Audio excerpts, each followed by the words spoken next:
everyone. Can you guys hear me? Or hello everyone. Oh, ours are starting and well, crap. The minute I was gonna I think I picked a very unfortunate time to do a reading. Uh, or saying hi to everyone. Sorry, but hello everyone. Hi, welcome in. This is the very first time stream uh ever. Hi, GB. Hi, Madre. Welcome in. Any lurkers? Welcome in. Welcome in. Hope you're all super well.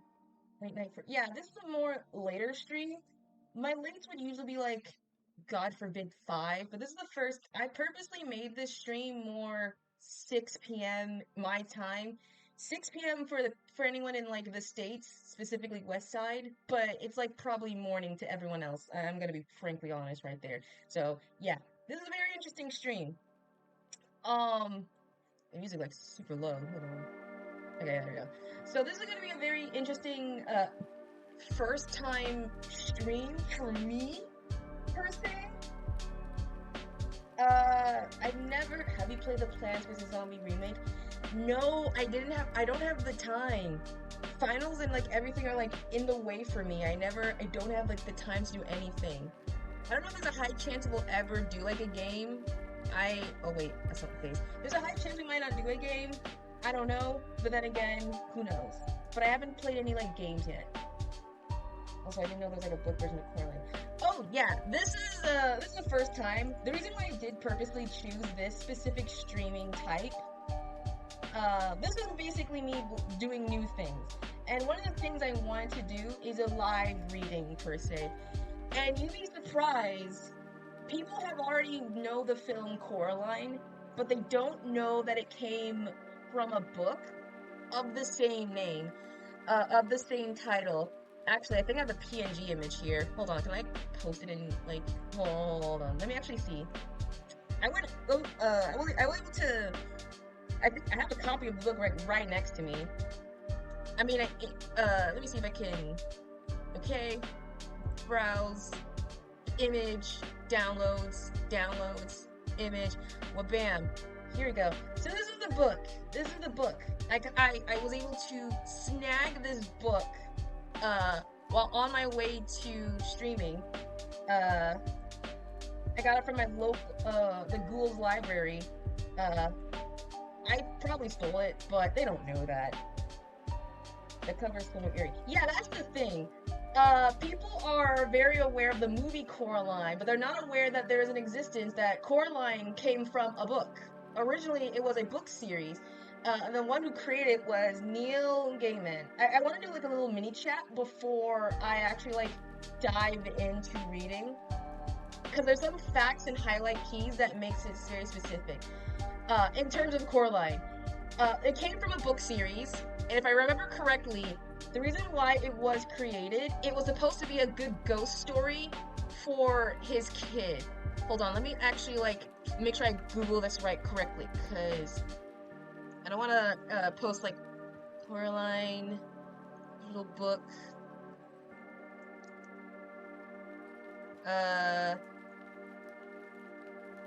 A-U-T-H, both are. Author, I think author is the name of it. I guess it's a very, different in terms of like, yeah, so the book is obviously created by a person named Neil Gaiman, Gaiman or Gaiman, I can't remember. He's a British guy, and he wrote the book. Originally, he wrote the book, and the reason why the book was made, it was supposed to be a story for his, I think, kid, and he wanted to create a crazy story for it. And from what I remember, there was a part that he was like, yeah, I kept reading the story, and my daughter, I think my kid was just like, keep reading the story. And it turns out later on when the daughter or a kid was like old enough, she was like, yeah, I told him to keep reading the book because it was way too scary. So there's a lot of elements. If you know the film Coraline, this will obviously have some elements to it as well. That I'm gonna say up straight. But there's a couple key things that I have to be like stressed out enough. One, YB does not exist in the book. YB does not canonically exist in the book at all. He was made specifically for the movie. And the reason why is because in the book, and you'll see right now, Coraline talks to herself a lot, like a lot. So, they needed someone to play off, like, in the movie, like, as another soundboard, and besides her parents or neighbors. Because she talks to herself, like, a lot, and there's, like, a lot of in-dialogue of things like that. So, that's, like, one of the key features. So, YB does not exist. So, if you're wondering why Coraline is just talking, like, a lot, yeah, that's the sole reason why. The second one, I think, there's a lot of, like, confirmed things in the books. Yeah, they needed someone to, like, parrot a bunch of things and, like, move the plot, because it was gonna be really hard. The cat doesn't talk till, like, latter half, and her parents are, like, barely in the picture. It's focused on her and her alone. Second thing, the books confirm that Miss Spinks and Miss Forcible are technically a couple. They're not sisters. In the movie, well, in general, the two actresses, they're confirmed to be a couple, like a lesbian couple, which is very surprising to me, because for the longest time, and I'm pretty sure everyone else, like, growing up, I did not see that. I thought they were sisters for the longest time. But it turned out they were just, like, a couple. Someone, yeah, it was confirmed. It was confirmed. But for some reason, I guess everyone thought that they were, like, no, I support it, for real. It just took me, like, a while realizing that they were, like, canonically, like, a lesbian relationship. They never said anything as to how or why. I think they might reference it in the book, I'm not certain. And third, obviously, the references towards the art pieces are a lot more different compared to Coraline. This is supposed to have more of a horror element to it. I mean, Coraline the movie is like horror, but it's like whimsy horror. The description here are like, the images are terrifying when you, like, see. So, it's gonna be a lot more very interesting. Yeah, cartoony horror. Well, yeah, cartoony horror. That's the whole plan with the entirety of the book. So, I'm gonna see if I can take this with me in, like, the second sense, because we're gonna actually have a PDF reading. I had to, like, search just in case if this was, like, the official actual book of it, and lo and behold, yes, it was. The original book, it also has how many pages? I'm scrolling.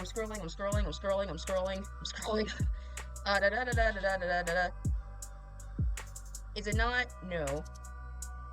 Is it not really? Come on. Oh, yeah, there's an actual setting as to why he wrote the book, so we'll read that, like, a tad bit. Okay, so it's 160 pages. Roughly, that is... How many chapters is this book? I'm trying to find... It is... Okay, so... 10, 12, 13 chapters. 14 maybe if it was, like, counting, like, the end credits. 13 chapters, roughly. Is it a thick book? I don't have the physical cover. I can't really confirm it. I don't know how physically big it is. Like I said, I'm reading off a PDF. Because my library didn't have one at the time. Well, my library doesn't have one, that's why. So I'm reading off the PDF, at the very least. That's the sole reason why. But if you're curious about the book yourself, you can always go read and check it out. The pages is, like, many. There's 160 pages, but then again, it's probably, like, a regular medium-sized chapter book, because this is still a kid's book. This is, like, medium novels levels of kids' books, so... They're not too heavy for no one to understand, but it ain't, like, 3, 4, 5 pages for, like, tots. It is, like, think of it as, like, 6th grade, middle school level reading. If you read, like, any middle school-ish, like, books, then this is probably fit in that category. So, 6th, 7th, 8th grade, maybe 5th grade, depending on it. But yeah, that's the category. That's the gist of it.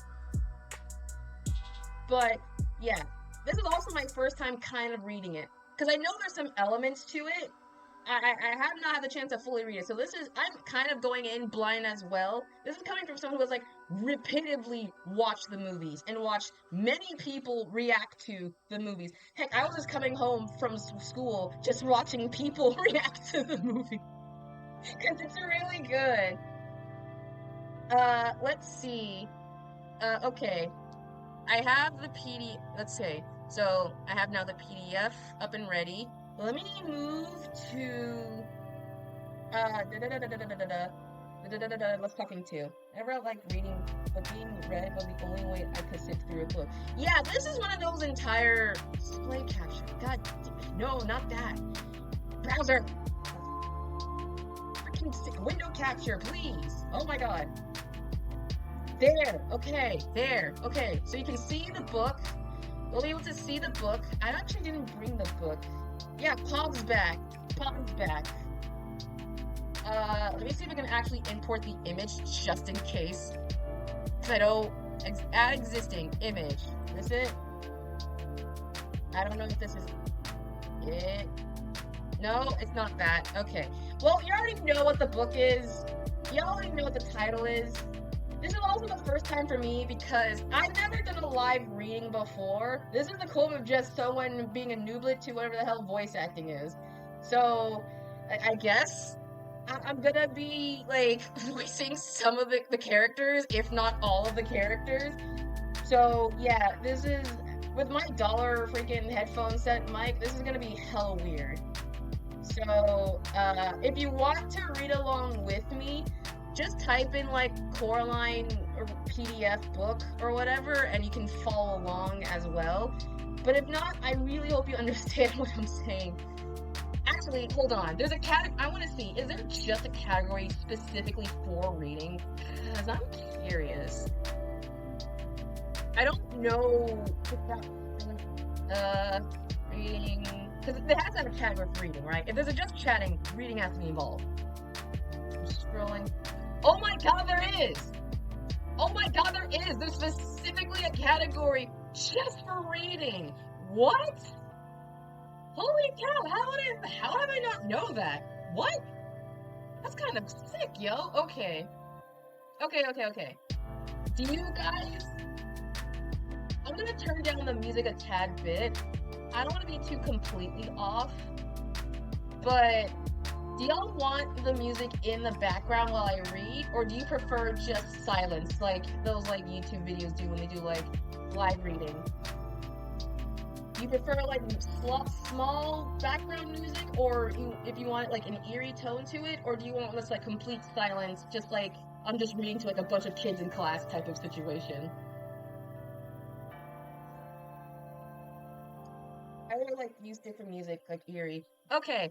Uh, actually, hold on. Let me actually change the screen to like a non like I'll do eerie, but I'll turn it down. Eerie, eerie. Because it really heavy depends. It really heavy depends if it exists. No, wait. No, wait. It doesn't seem like it.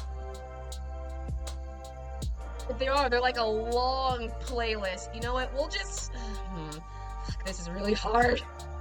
It's so limited. That's the problem. Okay, silence. Is that campfire? Oh, campfire! Ooh, that's a good sound. That's a good idea.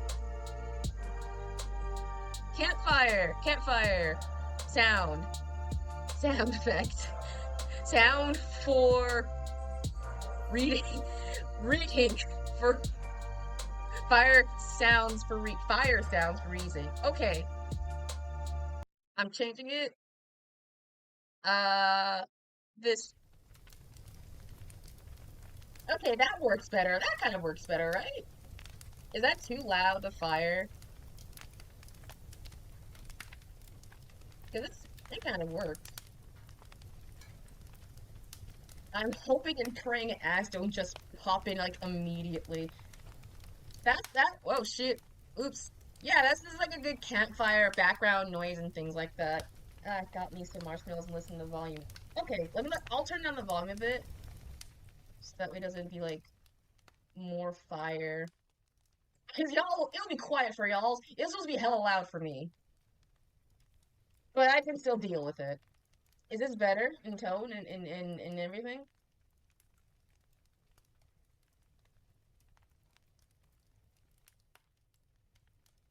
Because it really heavily depends. I think this is like, I'm gonna turn it right a little bit. This is why I'm not a good sound major or sound person.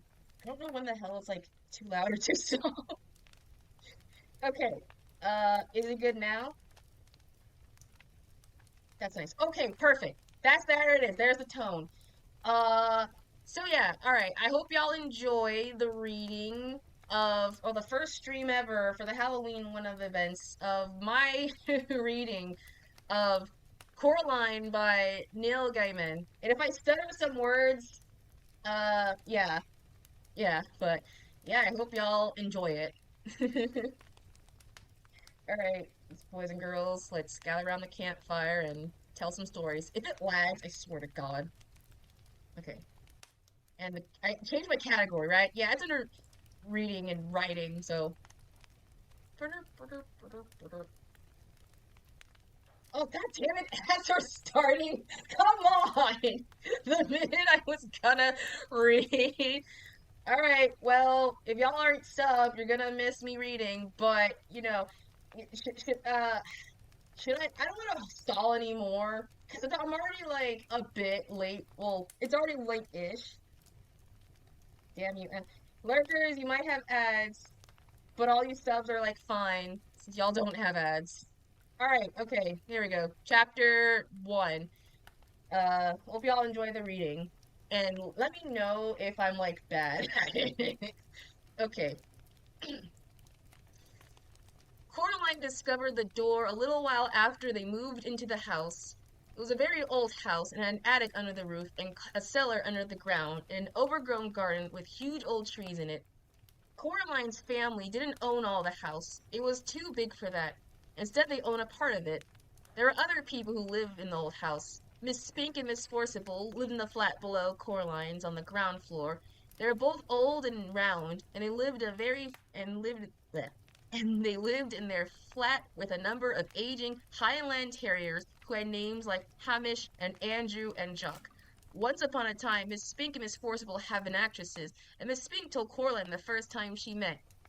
You see, Coraline, Miss Spink said, getting Coraline's name Caroline, I forgot, getting Coraline's name wrong. Both myself and Miss Forcible were famous actresses in our time. We trod the boards lovely. Oh, don't let Hamish eat the fruitcake or he'll be up night with his tummy. It's Coraline, not Caroline. Coraline, said Coraline.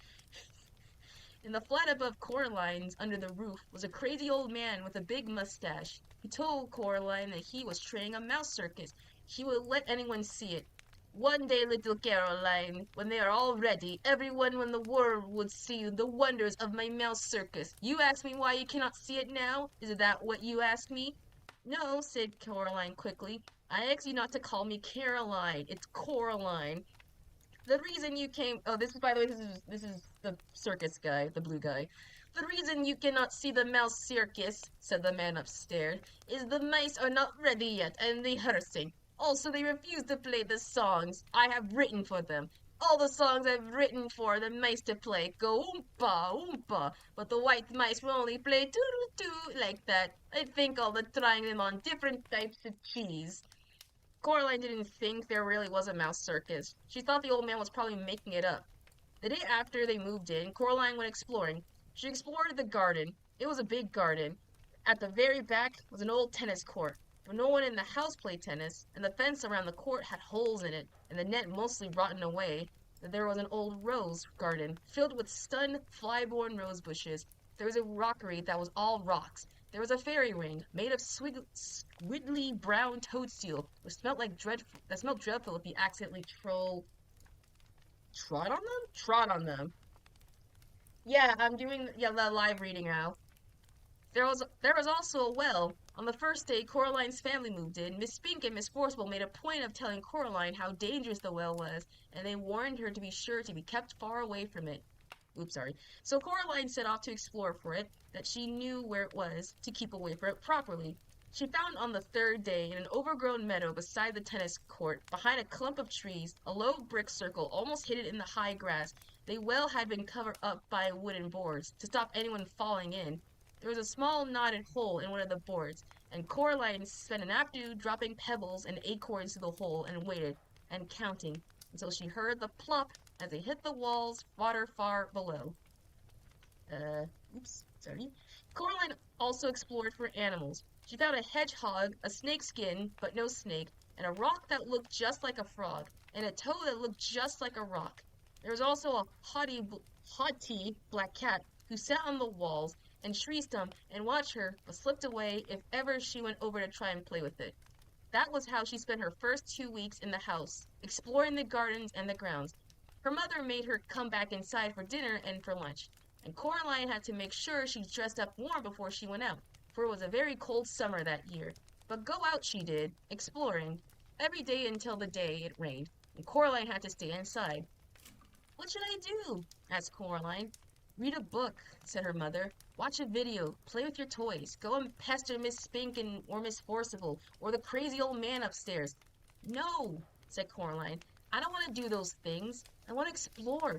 "I don't really mind what you do," said Coraline's mother, "as long as you don't make a mess." Coraline went over to the window and watched the rain come down. It wasn't the kind of rain you could go in, it was the other kind. The kind that threw itself down from the sky and splashed where it landed, where it rained that meant business, and currently in business was turning the garden into a muddy, wet soup. Coraline had watched all the videos. She was bored with her toys, and she read all her books. She turned on the television. She went from channel to channel to channel. But there was nothing on but men in suits talking about stock markets and talk shows. Mood. Eventually, she found something to watch. It was the last half of the natural history program about something called protective coloration. She watched animals, birds, and insects which discussed themselves as leaves or twigs or other animals to escape from things that could hunt them. She enjoyed it, but it ended too soon and was followed by a program about Cake Factory. It was time to talk to her father. Coraline's father was home. Both of her parents worked doing on things on computers, which meant that they were home a lot of the time. Each of them had their own study. "Hello, Coraline." Oh wait, hold on. I have a man's voice. Hello, Coraline," he said when she came in, without turning around. Said Coraline. "It's raining." "Yup," said her father. "It's bucketing down." "No," said Coraline. "It's just raining. Can I go outside?" "What did your mother say?" "She said you're not going out in the weather like that, Coraline Jones." "Then no." "But I want to carry on exploring." "Then explore the flat," suggested her father. "Look, here's a piece of paper and a pen. Count all the doors and windows. List everything blue. Mount an expedition to discover the hot water tank, and leave me alone to my work." By the way, you're gonna hear a lot of obvious dialogue that does come from the book, so you can tell. If some of them feel like familiar, yeah, they came from here, so yeah, that's cool. "Can I go in the drawing room?" The drawing room was where the Joneses keep their expensive and uncomfortable furniture Coraline's grandmother had left them when she died. Coraline wasn't allowed there. Nobody went in there. It was only for the best. You don't make a mess and you don't touch anything. Coraline considered things carefully. Then she took the paper and pen and went out to explore the inside of the flat. She discovered the hot water tank. It was in a cupboard in the kitchen. She counted everything blue. 153. She counted the windows. 21. She counted the doors. 14. Of the doors she was found, 13 opened and closed. The big carved brown wooden door at the far corner of the drawing room was locked. She said to her mother, "Where does this door go to?" "Nowhere, dear." "It has to go somewhere." Her mother shook her head. "Look," she told Coraline. She reached up and took a string of keys from the top of the kitchen door frame. She sorted through them carefully and selected the oldest, biggest, blackest, rustiest key. They went into the drawing room. She unlocked the door with the key. The door swung open. Her mother was right. The door didn't go anywhere. It opened onto a brick wall. When this place was just one house," said Coraline. Oh wait, that is wrong. "When this place was just one house," said Coraline's mother, "that door went somewhere. When they turned the house into flats, they simply bricked it up. The other side is empty flat on the other side of the house. The, the one that's still for sale. She shut the door and put the string of keys back on top of the kitchen door frame. You didn't lock it, said Coraline. Her mother shrugged. Why should I lock it? She said. It doesn't go anywhere. Coraline didn't say anything. It was nearly dark outside now, and the rain was still coming down, pattering against the windows and blurring the lights of the cars in the streets outside. Coraline's father stopped working and made them all dinner. Coraline was disgusted. Daddy, she said, you made a recipe? Receipt again. I, I can't read that. That's like recipe again. We'll say that. It's leek and potato stew with a tarragon garnish and melted Gruyere cheese, he admits. Coraline sighed. Then she went to the freezer and got out some microwave chips and a microwave mini pizza. You know, I don't like recipes, she told her father. Well, all her dinner went around and around and around, the little red numbers in the microwave oven counted down to 0. If you tried it, maybe you like it, said Coraline's father, but she shook her head. That night, Coraline lay awake in her bed. The rain had stopped, and she was almost asleep, and something went tsk. She sat up in her bed. Something went creak. Coraline got off the floor bed and looked down in the hall, but saw nothing strange. She walked down the hall. From her parents' bedroom came a low snore. That was her father, and an occasional sleeping mutter. That was her mother. Coraline wondered if she was dreaming it. Wherever it was, something moved. It was a little more than a shadow. It scuttled down the darkened hall fast, like a little patch of night. She hoped it wasn't a spider. Spiders made Coraline intensely uncomfortable. The black shape went into the drawing room, and Coraline followed a little nervously. The room was dark. Only light came from the hall, and Coraline, who was standing in the doorway, cast a huge and distorted shadow onto the drawing room carpet. She looked like a thin, giant woman. Coraline was just wondering whether or not she ought to turn on the lights when she saw the black-shaped edge slowly out from beneath the sofa. It paused, and then dashed silently across the carpet towards the farthest corner of the room. There was no furniture in that corner of the room. Coraline turned on the light. There was nothing in the corner, nothing but an old door that had opened on the brick wall. She was sure that her mother had shut the door, but now it was ever so slightly open, just a crack. Coraline went over to it and locked it, and looked in. There was nothing there, just a wall built of red bricks. Coraline closed the old wooden door, turned out the light, and went to bed. She dreamed of the black shapes that slid from place to place, avoiding the light, until they were all gathered together under the moon. Little black shapes with little red eyes and sharp yellow teeth. They started to sing. Oh boy, this is going to be an interesting one. I don't know. We are small, but we are many. We are many, we are small. We are here before you rose. We'll be here before you fall. Their voices were high and whispering and a slightly whiny. They made Coraline feel uncomfortable. Then, Coraline dreamed a few commercials, and after that, she dreamed of nothing at all. Chapter 2. The next day it had stopped raining, but a thick white fog had lowered over the house. I'm going for a walk, said Coraline. Don't go too far, said her mother, and dress up warmly. Coraline put on her blue coat with a hood, her red scarf, and her yellow Wellington boots. She went out. Miss Spink was walking her dog. Hello, Caroline, said Miss Spink. Rotten weather. Yes, said Coraline. I played Portia once, said Miss Spink. Miss Forcible talks about her Ophelia, but it was my Portia that came to see. When we trod the boards. Miss Spink was bundled up in the pullovers and cardigans. She seemed more small and circular than ever. She looked like a large, fluffy egg. She wore a thick glass that made her eyes seem huge. They used to send flowers in my dressing room. They did, she said. Oh, and this is the iteration of her. So that's kind of cool. Interesting. It's actually kind of sick, chat. Ooh. Who did? Asked Coraline. Miss Spink looked around cautiously, looking first over her shoulder, then over the other, peering into the mist, and through some might be listening. Men, she whispered. Then she tugged the dogs to heel and waddled off back to the house. Coraline continued her walk. She was 3/4 up of the way around the house. She saw Miss Forcible standing at the door to the flat she shared with Miss Spink. Have you have you seen Miss Spink, Caroline? Coraline told her she had, and that Miss Spink was out walking the dogs. I hope she doesn't get lost.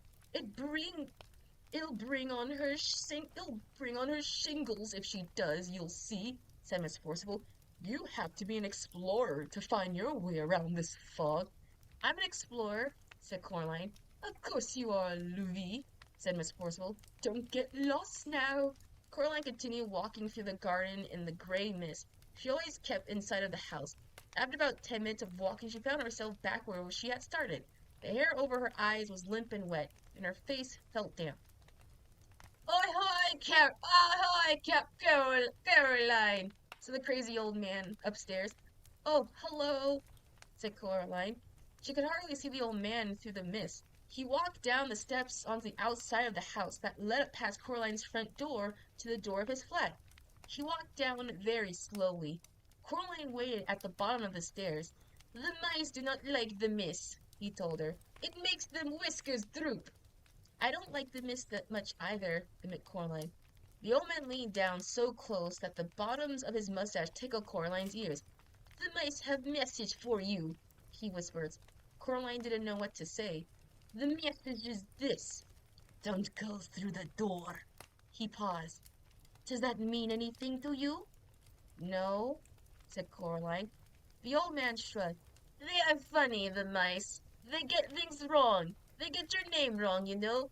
They keep saying Coraline, not Caroline. Not Coraline at all. He picks up a milk bottle from the bottom of the stairs and starts back up his attic flat. Coraline went indoors. Her mother was working in her study. Her mother studies smells of flowers. What shall I do? Asked Coraline.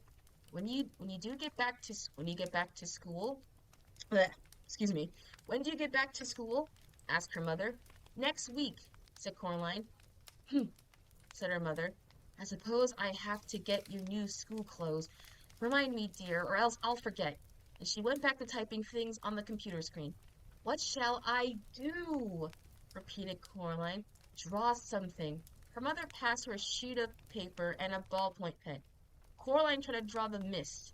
After 10 minutes of drawing, she still has a white sheet of paper with mist. M-I-S-T. Mist. You can't see it, but it says mist. Written on it in one corner in slightly wiggly letters. She grunted and passed it to her mother. Very modern, dear, said Coraline's mother. Coraline crept into the drawing room and tried to open the old door in the corner. It was locked once more. She supposed her mother must have locked it again. She shrugged. Coraline went to see her father. He had his back towards the door as he typed. Go away, he said cheerfully as she walked in. Oh, he said it cheerfully? Okay. Go away, he said cheerfully as she walked in. I'm bored, she said. Learn how to tap dance, she suggests, without turning around.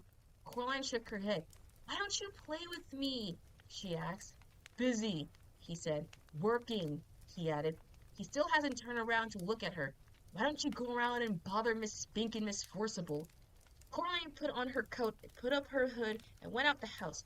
She went downstairs. She rang the door of Miss Spink and Miss Forcible's flat. Coraline could hear a frenzy whooping as the Scotty dogs ran into the house. After a while, Miss Spink opened the door. Oh, it's you, Caroline, she said. Agnes, Hunchback, Bruce, down now. Louise, it's only Caroline. Come in, dear. Would you like a cup of tea?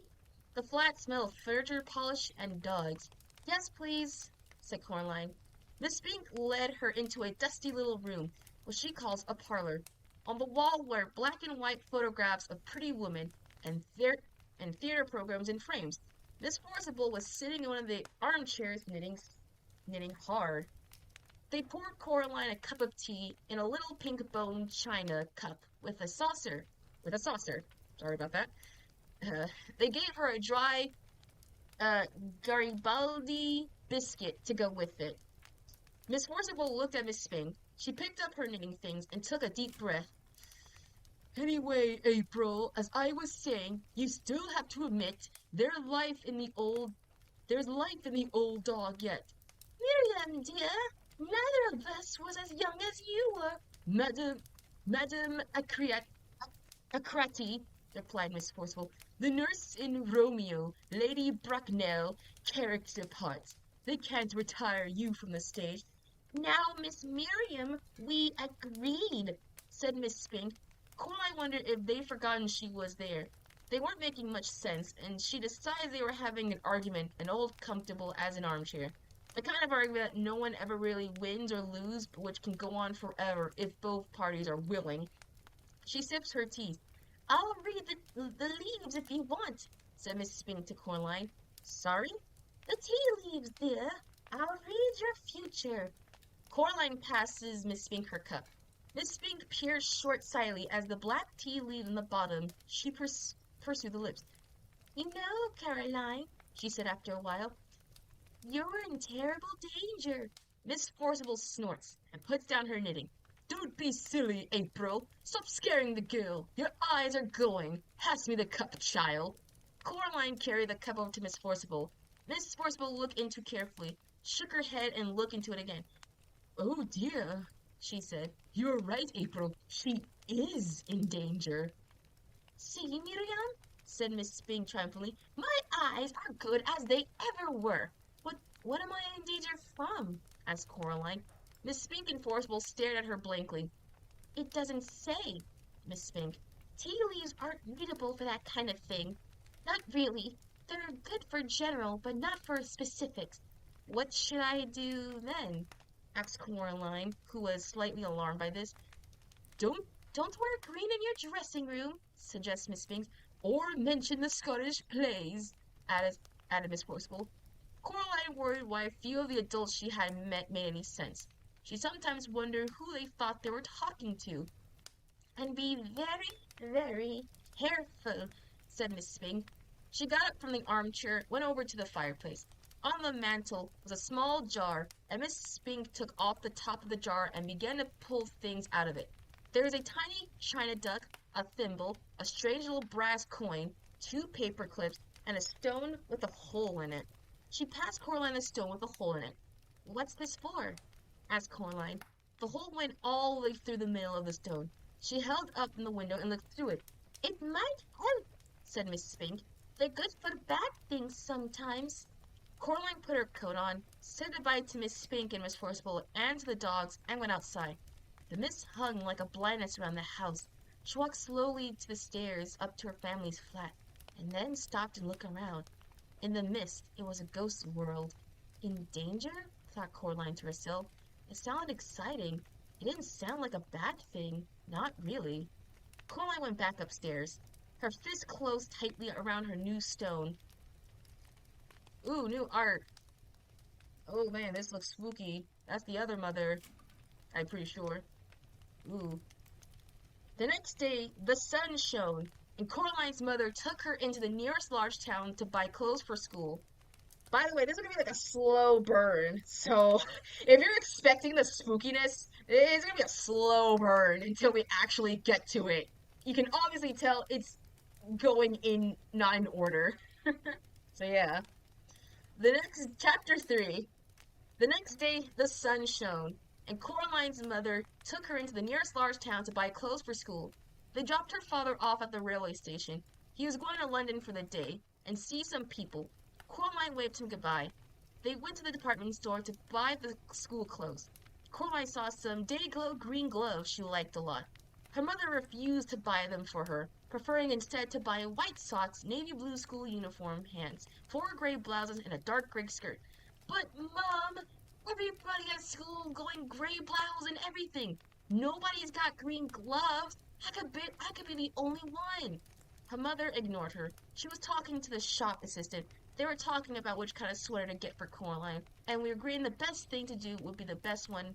Wait. Blech. They were talking about which kind of sweater to get for Coraline, and were agreeing that the best thing to do would be to get one that was embarrassingly large and baggy, in the hope that one day she might grow into it. Blech.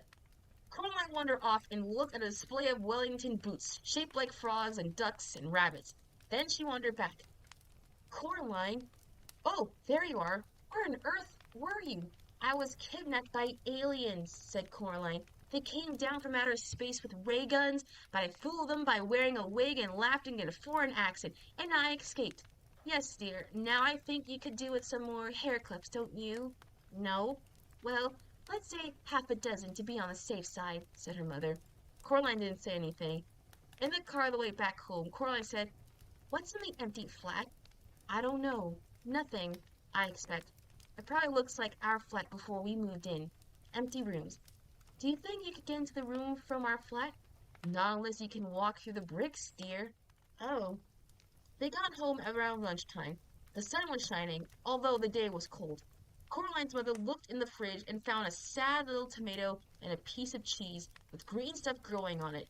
There was only one crust in the bread tin. I better dash down to the shop for some fish fingers or something, said her mother. Do you want to come? No, said Coraline. Suit yourself, said her mother, and left.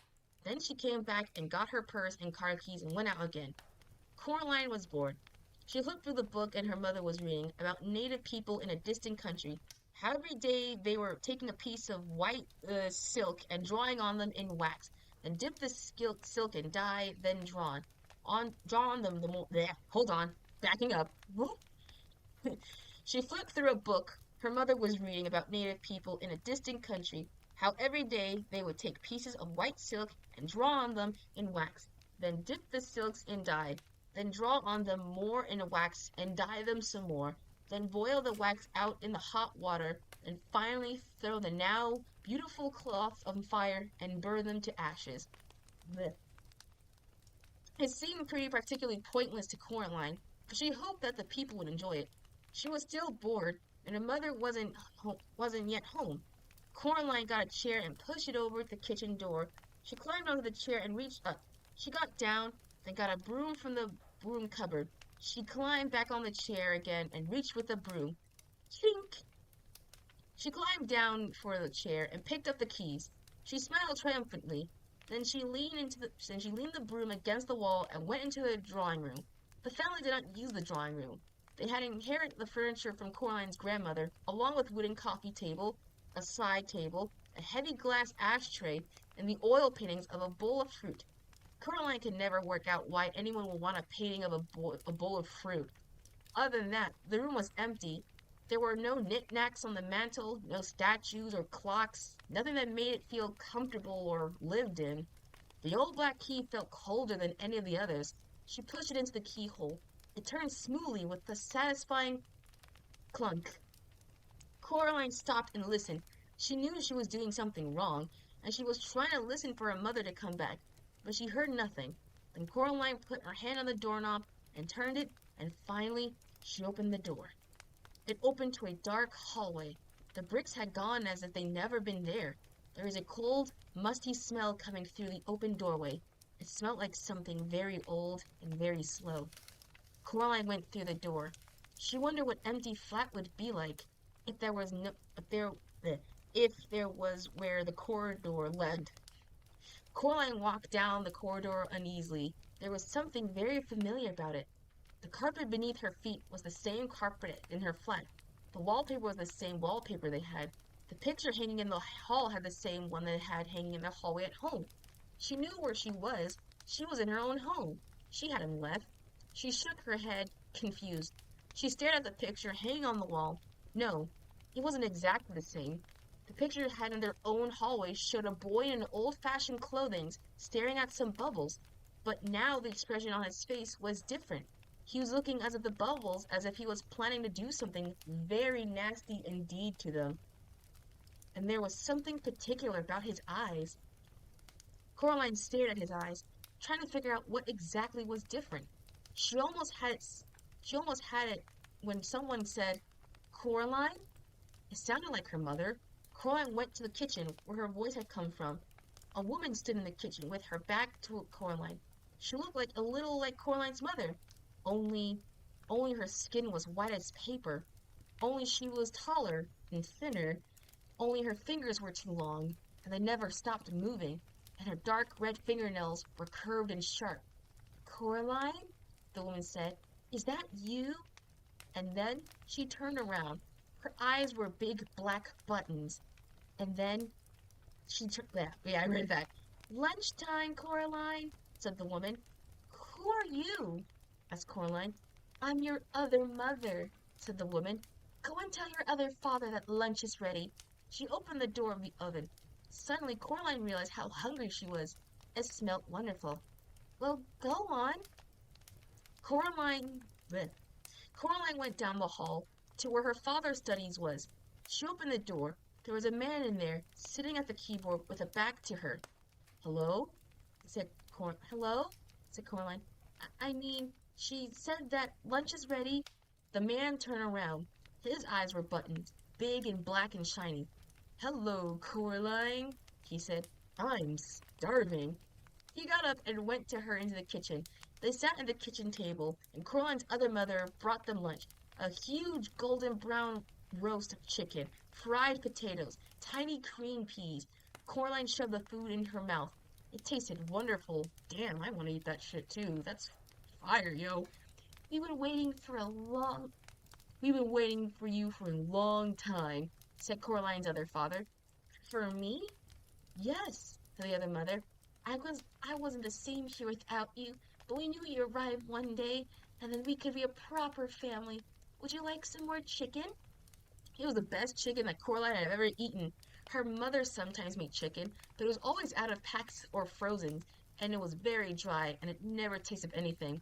When Coraline's father cooked chicken, he brought a real chicken, but he did strange things to it, like stewing in wine or stuffing it with prunes or breaking it in a pastry, and Coraline would always refuse to touch it on the principle. She took some more chicken. I didn't know I had another mother, said Coraline cautiously. Of course you do. Everyone does, said the other mother. Her black buttons eyes gleamed. After lunch, I thought you might play in your room with the rats. The rats? From upstairs. Coraline has never seen a rat, except on television. She was quite looking forward to it. This was turning out to be a very interesting day after all. After lunch, her other parents did washing up, and Coraline went down the hallway to her other bedroom. It was different from her bedroom at home. For a start, it was painted in an off-putting shade of green and a particular shade of pink. Coraline decided that she wouldn't want to have to sleep in there, but that the color scheme was an awful lot more interesting than her own bedroom. There are all sorts of remarkable things in there she'd never seen before. Wind-up angels that flutter around in the bedroom like startled sparrows, books with pictures that wither and crawl and shimmer, little dinosaur skulls that shatter their teeth as she passes, a whole toy box filled with wonderful toys. This is more I like it, thought Coraline. She looked out the window. Outside the view was the same one she saw from her own bedroom. Trees, fields, and beyond them, on the horizon, distant purple hills. Something black scurried across the floor and vanished under the bed. Coraline got down on her knees and looked under the bed. 50 little red eyes staring back at her. Hello, said Coraline. Are you the rats? They came out from under the bed, blinking their eyes in the light. They had short, suit black fur, little red eyes, pink paws like tiny hands, and pink hairless tails like long, smooth worms. Oh boy. Can you talk? She asked. The blackest of the rats shook her head. It had an unpleasant sort of smile, Coraline thought. Well, asked Coraline, what do you do? The rats formed a circle. They began to climb on top of each other, carefully but swiftly, until they had formed a pyramid with the largest rat on top. The rat began singing a high note, whispering voices. God damn it, these voices. Okay. We have teeth and we have tail. We have tails, we have eyes. We were here before you fell. You will be here when you rise. It wasn't a pretty song. Coraline was sure she heard it before or something like that, although she was unable to remember exactly where. The pyramid fell apart, and the rats scampered, fast and black, towards the door. The other crazy old man upstairs was standing in the doorway, holding a tall black hat in the hand. The rats scampered towards him. burrowing into his pockets, into his shirt, up his trousers legs, down his neck. The largest rat climbed onto the old man's shoulder, swung up on the long gray mustache, past the blue-black button eyes, and on top of the man's head. In seconds, the only evidence that the rats were there at all were the relentless lumps under the man's clothes, forever sliding from place to place across him. There was still the largest rat, who stared down with glittering red eyes and Coraline from the man's head. The old man put his hat on, and the last rat was gone. Oh boy. Hello, Caroline, said the other old man upstairs. I heard you were here. It is time for the rats to have their dinner, but you can come up with me if you like and watch them feed. There was something hungry in the old man's button eyes that made Coraline feel uncomfortable. No, thank you, she said. I'm gonna go out exploring. The old man nodded, very slowly. Coraline could hear the rats whimpering to each other, although she could not tell what they were saying. She was not certain that she wanted to know what they were saying. Her other parents stood in the kitchen doorway as she walked down the corridor, smiling identical smiles and waving slowly. Have a nice time outside, said her other mother. We will just be in here for you to come back, said her other father. When Coraline got to the front door, she turned back and looked at them. They were still watching her and waving and smiling. Coraline walked outside and down the steps. Ooh, another picture. Doggy with the doggy. Chapter 4. Roman numeral 4. This is 4. The house looks exactly the same from the outside, or almost exactly the same. Around Miss Spink and Miss Forcible's door were blue and red light bulbs that flashed on and off, spilling out words, the lights chasing each other around the door. On and off, around and around, astounding was followed by a theatrical and the triumph. It was a sunny, cold day, exactly like she left. It was a sunny, cold day, exactly like the one she left. There was a polite noise from behind her. She turned around. Standing on the wall next to her was a large black cat, identical to the large black cat she'd seen in the grounds at home. Good afternoon. I don't know how to do a Keith David impression, so I'll just do my whatever. Good afternoon, said the cat. Its voice sounded like a voice at the bleh. Its voice sounded like the voice at the back of Coraline's head. The voice she thought words in, but a man's voice, not a girl's. Hello, said Coraline. Saw a cat like you in the garden at home. You must be the other cat. The cat shook her head. No, it said. I'm not the other anything. I'm me. It tipped its head on one side. Green eyes glinted. You people are spread all over the place. Cats, on the other hand, keep ourselves together, if you see what I mean. I suppose, but if you're the same cat I saw you at home, how can you talk? Cats don't have shoulders, not like people do. But the cat shrugged in one smooth movement that started at the tip of its tail and ended at the raising movement of its whisker. I can talk. Cats don't talk at home. No, said the cat. No, said Coraline. The cat leaped smoothly from the wall to the grass near Coraline's feet. It stared up at her. Well, you're the expert on these things, said the cat dryly. After all, what would I know? I'm only a cat. He begins to walk away, heading and tail head high and proud. Come back, said Coraline. Please, I'm sorry. I really am. The cat stopped walking, sat down and began to wash itself thoughtfully, apparently unaware of Coraline's existence. We could be friends, you know, said Coraline. We could, but we could be rare specimens of exotic breed of African dancing elephants, said the cat. But we're not, at least, it adds catly, after darting a brief look at Coraline.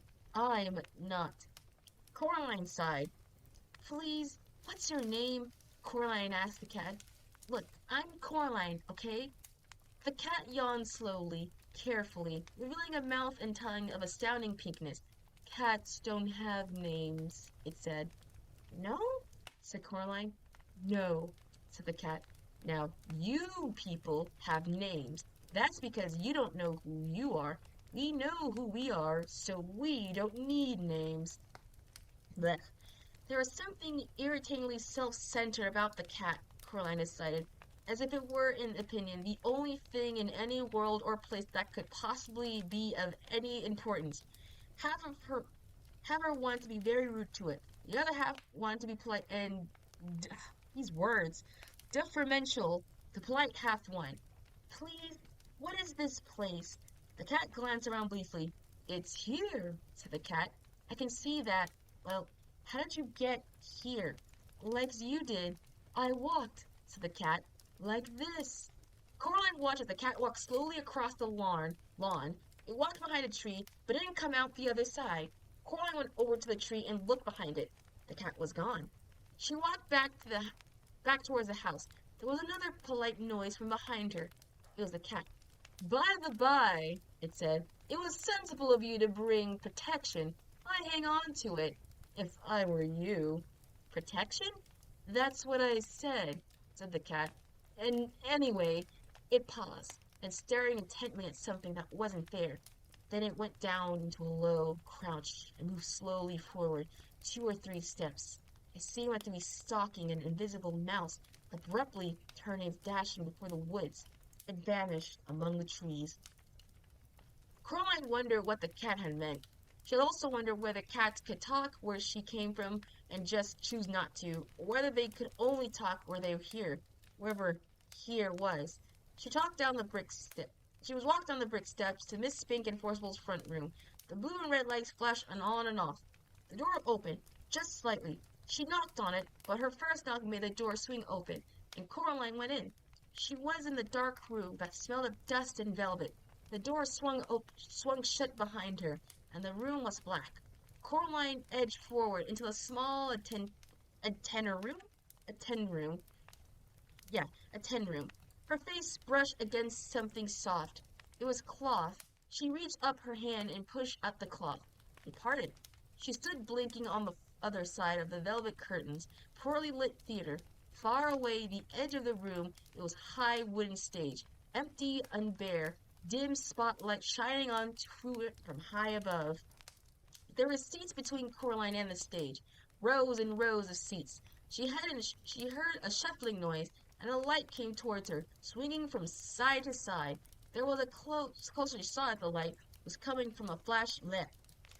When it was closer, she saw the light was coming from a flashing being carried in the mouth of a large, black, Scotty dog, its muzzle gray with age. Hello, said Coraline. The dog pulled a flashlight on the floor and looked up at her. Right, let's see your ticket, he said gruffly. Ticket? That's what I said, ticket. I haven't got all day, you know. You can't just watch the show without a ticket. Coraline sighed. I don't have a ticket, she made. Another one, said the dog gloomy. Come in here, bold as anything. Where's your ticket? Haven't gotten one. I don't know. It shook its head, then shrugged. Come on, then. He picked up the flashlight in his mouth and trotted off into the dark.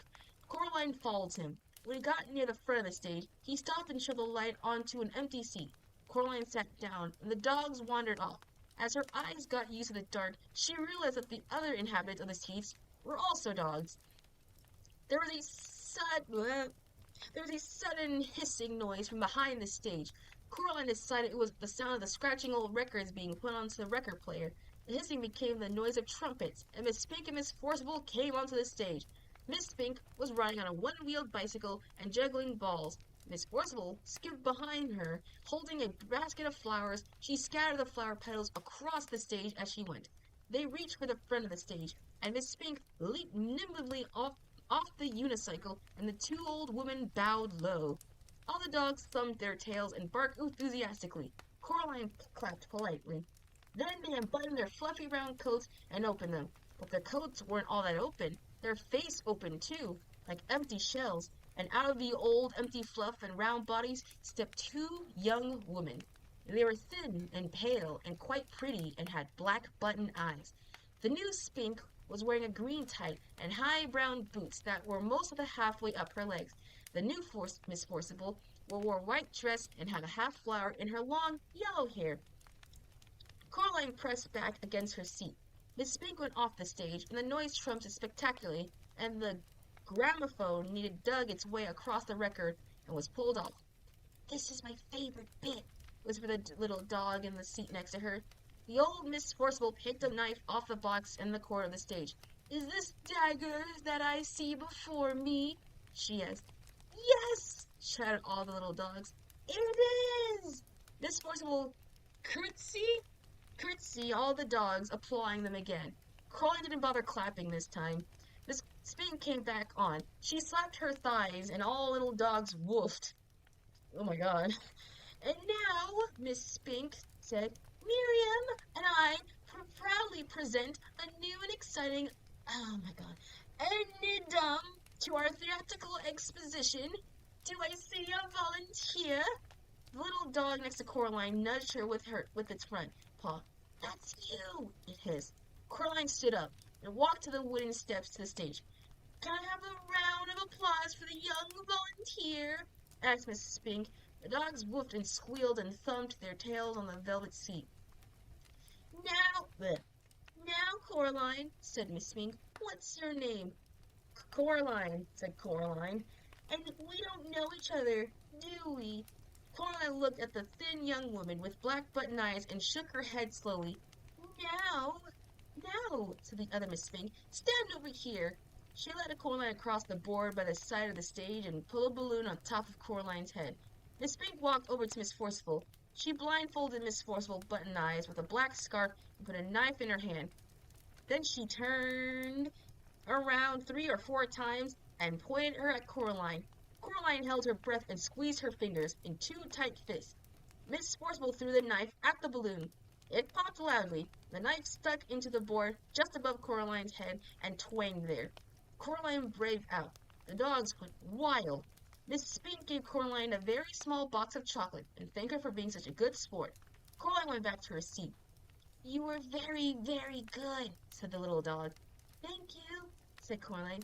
Miss Forcible and Miss Spink began juggling with huge wooden clubs. Coraline opened the box of chocolate. The dogs looked at them longingly. Would you like one?" she asked the little dog. "Yes, please," whispered the dog. "Only no toffee ones. They make me drool." "I thought chocolates weren't good for dogs," she said, remembering something Miss Forcible had once told her. "Maybe where you came from," whispered the little dog. "Here, it's all we eat." Coraline couldn't see what the chocolates were in the dark. She took an experimental bite on one which turned out to be coconut. Coraline didn't like coconut. She gave it to the dog. "Thank you," said the dog. "You're welcome," said Coraline. Miss Forcible and Miss Spink were doing some acting. Miss Forcible was sitting on a step ladder, and Miss Spink was standing on the button. What in a name?" asked Miss Forcible. "That which we call a rose, by any other name would smell." "Have you got more chocolate?" said the dog. Coraline gave the dog another chocolate. "I know not how to tell there who I am," Miss Spink to Miss Forcible. This bit is finished soon," whispered the dog. "Then they'll start to folk dancing." "How long does this go on for?" asked Coraline. "The theater?" "All the time," said the dog. Forever and always." "Here," said Coraline. "Keep the chocolates."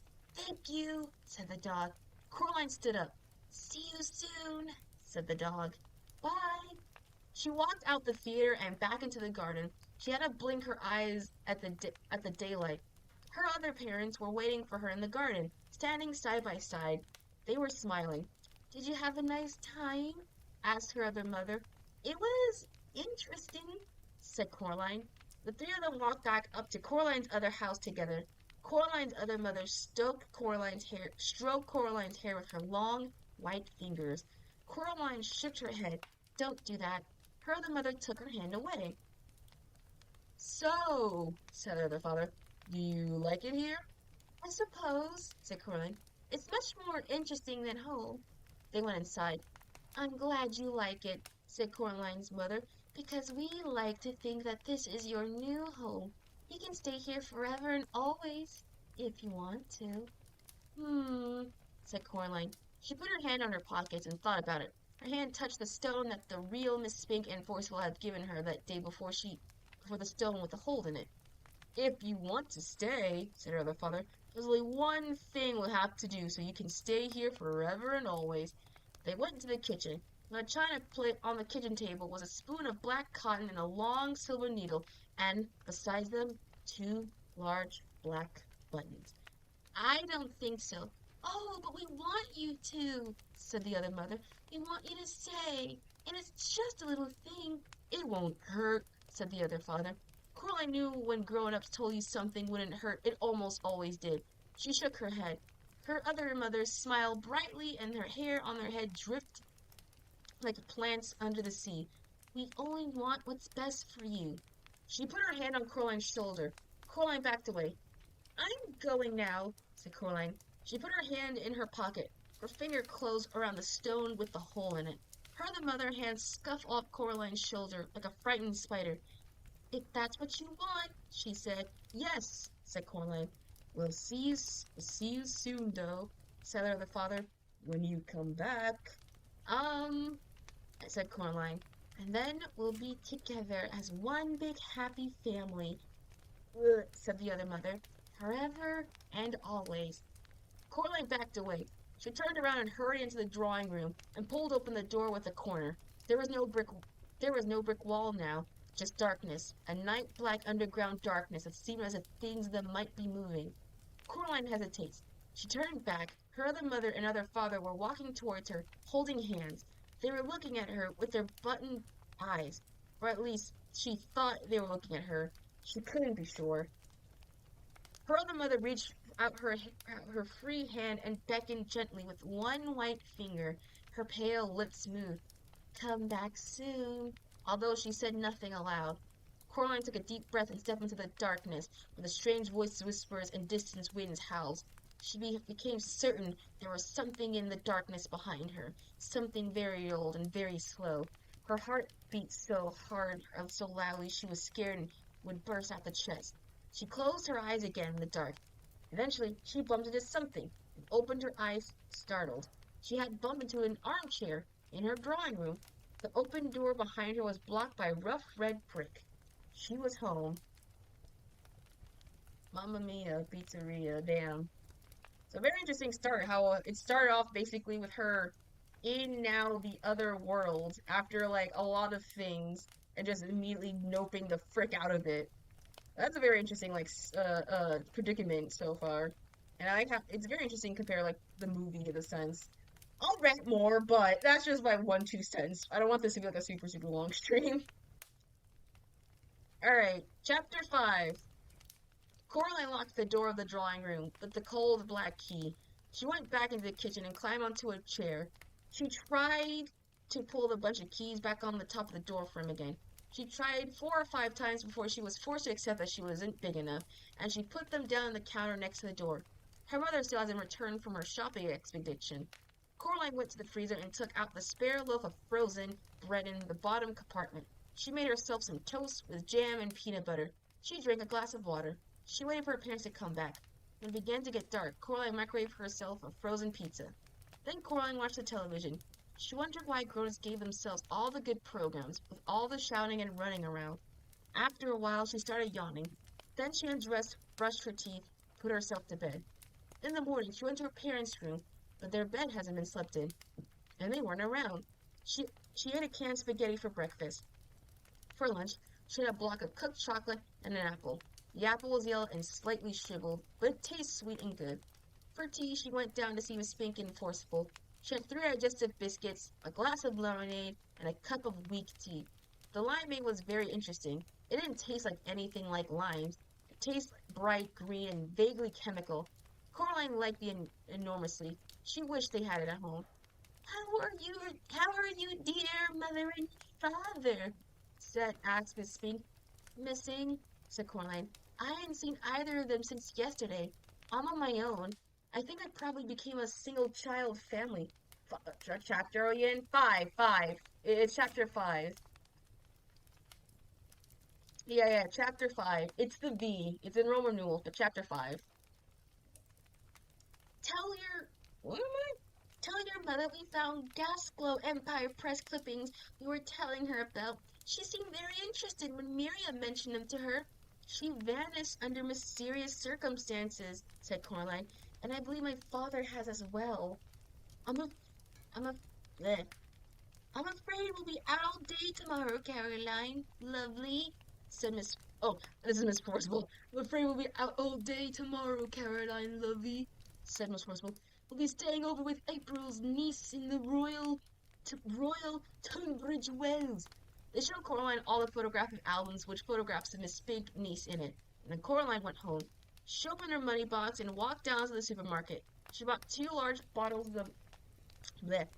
She bought two large bottles of limeade, a chocolate cake, and a new bag of apples, and went back home and ate them for dinner. She cleaned her teeth and went to her father's office. She woke up in a computer and wrote a story. Coraline's story. This was a girl. Her name was Apple. She used to dance a lot. She danced and danced and danced until her feet turned into sausages. The end. I don't know what that word is. I don't know if this is a typo or not, or this is from the actual book. So yeah.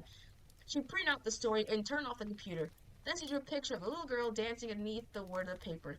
She ran herself a bath with too much bubble in it, and the bubbles ran over the side, went all over the floor. She dried herself, and the floor as the best she could, and went to bed. Coraline woke up in the night. She went into her parents' bedroom. The bed was made empty.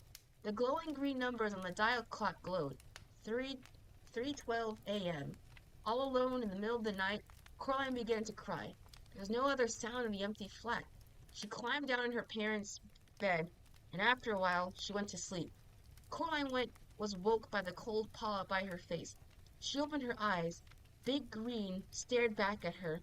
It was the cat. Hello? How did you get in? The cat didn't say anything. Coraline getting out of bed. She was wearing a long t-shirt and pajama bottoms. How come, have you come to tell me something? The cat yawned, which made its eyes flash green. Do you know where Mommy and Daddy are? The cat blinks at her, slowly.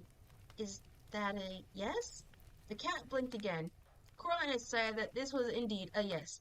Will you take me to them? The cat stared at her, and walked out the hall. She followed. They walked in the length of the corridor and stopped down the very end, where a full-length mirror hung. The mirror had been, a long time before, the inside of the wardrobe door. It had been hanging there on the wall where they moved in, and although Coraline's mother had spoken occasionally of replacing the wall something newer, she never had. Coraline turned to the light of the hall. The mirror showed the corridor behind her. That was only to be expected, but reflected in the mirror of her parents. They stood awkwardly in the reflection of the hall. They seemed sad and alone. As Coraline watched, they waved to her slowly with limping hands. Coraline's father had his arm around her mother. In the mirror, Coraline's mother and father stared at her. Her father opened his mouth and said something, but she couldn't hear nothing at all. Her mother breathed on inside the mirror glass, and quickly before the fog faded, she wrote, "Help us," backwards, with the tip of her forefinger. The fog on the inside of the mirror faded, and so did her parents.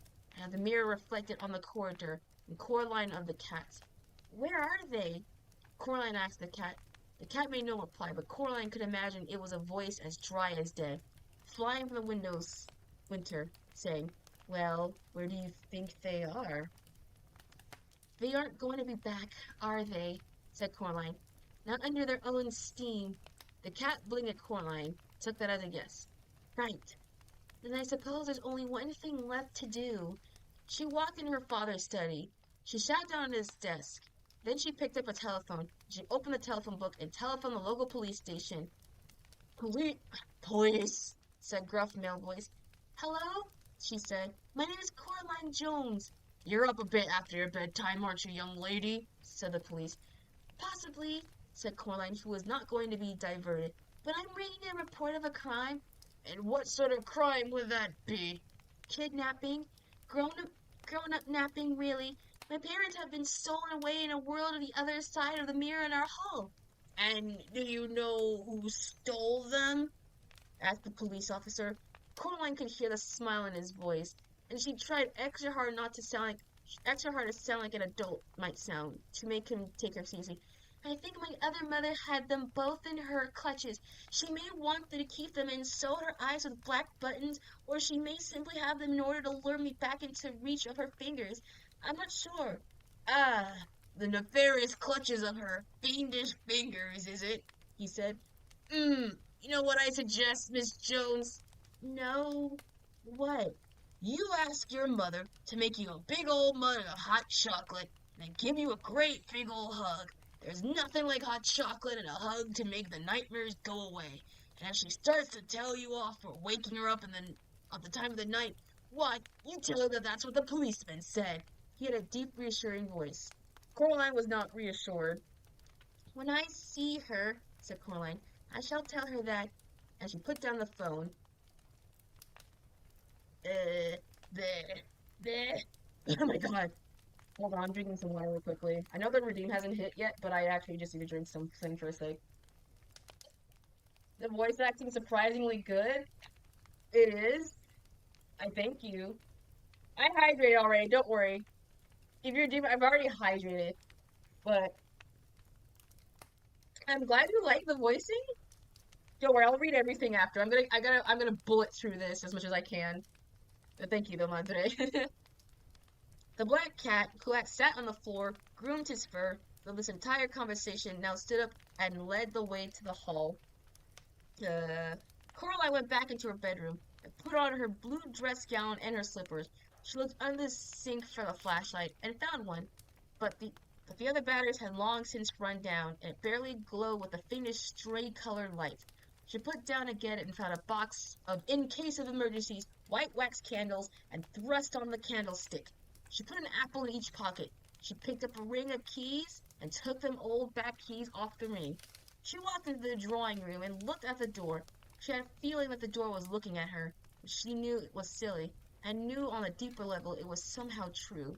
She went back into her room and rummaged into the pocket of her jeans. She found the stone with a hole in it and put it in her dress gown pocket. She lit the candle wick with a match and watched it spur in the light. She picked up the black key. It was cold in her hands and put it in her keyhole in the door, but did not turn the key. When I was a little girl, said Coraline to the cat, we live in our old house. A long, long time ago, my dad took me for a walk in the wasteland between our house and its shop. It wasn't the best place to go for a walk, really. There were all these things that people had thrown away back there. Old cookers and broken dishes and dolls with no arms, and there's no legs and empty cans that beat broken bottles. Mom and Dad made me promise to not go exploring back there because there was too many sharp things and tetanus and such. But I kept telling them I want to explore, so one day my dad put on his big brown boots and gloves and put my boots on me and my jeans and sweater, and we went for a walk. We must have walked for about 20 minutes, where we went down the hill at the bottom of the gully, where a stream was. My dad suddenly said to me, Coraline, run away, up the hill, now. She said it's a tight sort of way, urgently, so I did. I ran away up the hill. Something hurt me on the back of my arm and I ran, but I kept running. As soon as I got to the top of the hill, I heard something thundering up the hill behind me. It was my dad, charging me like a rhino. When he reached me, he picked me up in his arms and swept me over the edge of the hill. And then we stopped as we puffed, as we panted, and looked back down the gully. I hope I'm saying that word right. The air was alive with yellow wasps. We must have stepped on a wasp nest in a rotten branch as we walked, and while I was running up the hill, my dad stayed and got stung, giving me time to run away. His glasses had fallen off when he ran. I only had one sting on the back of my arm. He had 39 stings, all over him. We counted later, in the bath. The black cat began to wash his face and whiskers in the manner of indicating his increasingly impatience. Coraline reached down and stroked the back of the head and neck. The cat stood up, walked several places until it was out of her reach. Then it sat down and looked at her again. So, later in the afternoon, my dad went back in the wasteland to get his glasses back. He said if he left another day, he wouldn't be able to remember where they'd fallen. As soon as he got home wearing his glasses, he said that he wasn't scared when he was standing there and the wasps were stinging him and hurting him and he was watching them run away because he knew he had to give me enough time to run or the wasps would have come after us both. Coraline turned the key in the door. It turned with a loud clunk. The door swung open. There was no brick wall on the other side of the door, only darkness. A cold wind blew the passageway. Coraline made no move to walk towards the door, and he said that wasn't brave of him doing that. Just standing there and being stung, said Coraline to the cat. It wasn't brave because he was scared. It was the only thing he could do. But going back again to get his glasses when he knew the wasps were there, and he was really scared, that was brave. She took her first step down the dark corridor. She could smell dust and damp and mustiness. The cat padded alongside her. And why is that? Asked the cat, although it sounded barely in interest. Because, she said, when you're scared, but you still do it anyway, that's brave. The candles cast huge, strange flickering shadows along the walls. She heard something moving in the darkness, beside her, or from one side to her. She could not tell. It seemed as if it was keeping in pace with her, whoever it was. And that's why you're going back to her world then? Said the cat. Because your father once saved you from wasps? Don't be silly. I'm going back for them because they are my parents, and if they noticed I was gone, I'm sure they would do the same thing for me. You know, you're talking, you, you're talking again. How fortunate I am. I'm having a traveling companion of such wisdom and intelligence. Its tone remained sarcastic, but its fur was bristling and brushing of a tail stuck up in the air. Coraline was going to say something like, sorry, or wasn't it a shorter walk last time? When the candle went out as suddenly as if it had been snuffed out by someone's hand. There was a there was a stabbing and pattering, and Coraline could feel her heart pounding against her rib. She put out one hand and felt something wispy, like a spider's web, brushed her hand off in her face. At her end of the corridor, electric lights were on, blinding after the darkness. A woman stood, silhouetted by a light, the little head of Coraline. Coraline? Coraline, darling? She asked. Mom! Said Coraline. She ran forward, eager and relieved. Darling, said the woman, why did you ever run away from me? Coraline was too close to stop. She felt the other mother's cold arms enfolding her. She stood there, rigid and trembling, as the other mother held her tightly. Where are my parents? Said Coraline. We are here, said the other mother, in a voice so close to her real mother that Coraline could scarcely tell them apart. We're here. We're really to love you and play with you and feed you and make your life interesting. Coraline pulled back, and the other mother let her go with reluctance. The other father, who had been sitting on the chair in the hallway door, stood up and smiled. Come into the kitchen, he said. I'll make us a midnight stack, and you'll want something to drink. Hot chocolate, perhaps? Coraline walked down the hallway until she reached the mirror in the end. There was nothing but reflecting but a young girl in her dressing gown and slippers, who looked like she had recently. Coraline walked down the hallway until she reached the mirror at the end. There was nothing reflecting in it but a young girl in her dress gown and slippers, who looked like she had recently been crying, whose eyes were real eyes, not black buttons, and who was holding it tightly to a burnt-out candle on a stick. She looked back at the girl in the mirror, and the girl in the mirror looked at the black back at her. I will be brave, thought Coraline. No, I am brave. She put down the candlestick on the floor and turned around. The other mother and the other father were looking at her hungrily.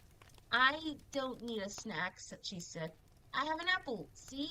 And she took an apple from the dressing gown pocket. It bit with her relish and the enthusiasm she did, not really. And she took an apple from her dressing gown pocket, then bit into it with relish and enthusiasm that she did not really feel. Blah, blah, blah, blah. The other father looked disappointed. The other mother smiled, showing a full set of teeth, and each of the teeth was a tiny bit too long. The lights in the hallway make her black button eyes glitter and gleam. You don't frighten me, said Coraline, although they did frighten her very much. I want my parents back. The world seemed to shimmer a little at the edges. Whatever Whatever I've done with your old parents, if they have left you, Coraline, it, it must have because they become bored of you or tired. Now, I will never become bored of you, and I'll never abandon you. You'll always be safe here with me. The other mother's wet-looking black hair drifted around in her like the tentacles of a creature in the deep ocean. They weren't bored of me. You were lying. You stole them. Silly, silly Coraline. They are fine wherever they are. Coraline simply glared at the other mother. I'll prove it, said the I'll prove it, said the other mother, and brushed the surface of the mirror with her long white fingers. It clouded over as if a dragon had breathed onto them, then it cleaned. In the mirror was a daytime already. Coraline was overlooking in the hallway. On the way down her front door, the door opened from the outside and Coraline's mother and father walked in. They carried suitcases. That was a fine holiday, said Coraline. How nice it is not to have Coraline anymore, said her mother with a happy smile. Now we can do all the things we want to do, like go abroad, but we're prevented by doing so by having our little daughter. And, said her father, I'll take a great comfort in knowing that her other mother will take better care of her than we ever could. The mother fogged and the faded and reflected in the night once more. See? No, said Coraline. I don't see it, and I don't believe it either. She hoped what she had seen was not real, but she was not certain as she sounded. There was a tiny doubt inside her, like a maggot in an apple core. As she looked up and saw the expression of her other mother's face, a flash of real anger, which crossed her face like a summer lightning, and Coraline was sure in her heart that's what she had seen. The mirror was nothing more than an illusion. Coraline sat down on the sofa and ate her apple. Please, said the other mother, don't be difficult. She walked into the drawing room and clapped her hands twice. There was a rustling noise and a black rat appeared. It stared up at her. Bring me the key, she said.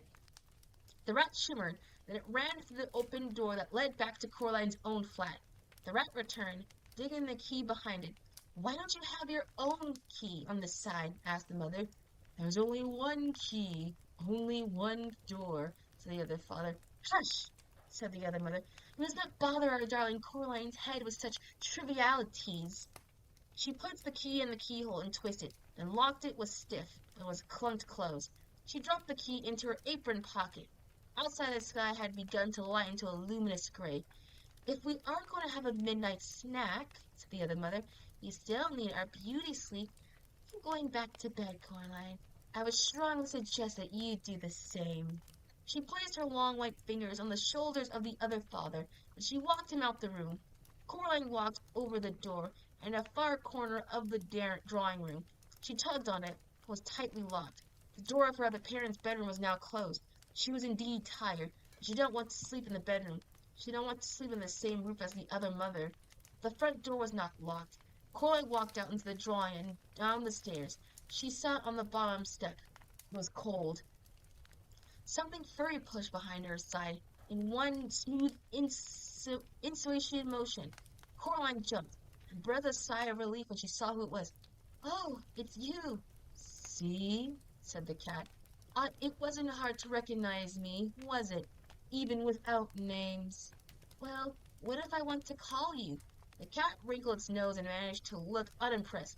Calling cats, it's confident, tends to be rather overrated activity. Might as well call it a whirlwind. What if it's dinner time? What do you want to be called then? Of course, said the cat, but simply cry of dinner would do nicely. See, no need for names. Why does she want me? What, said Coraline, asked the cat. Why does she want me to stay with her? She wants something to love, I think. Something that isn't her. She might want something to eat as well. It's hard to tell with creatures like that. Do you have any advice? Asked Coraline. The cat looked as if it was about to say something else sarcastic. Then it flittered its whiskers and said, Challenge her.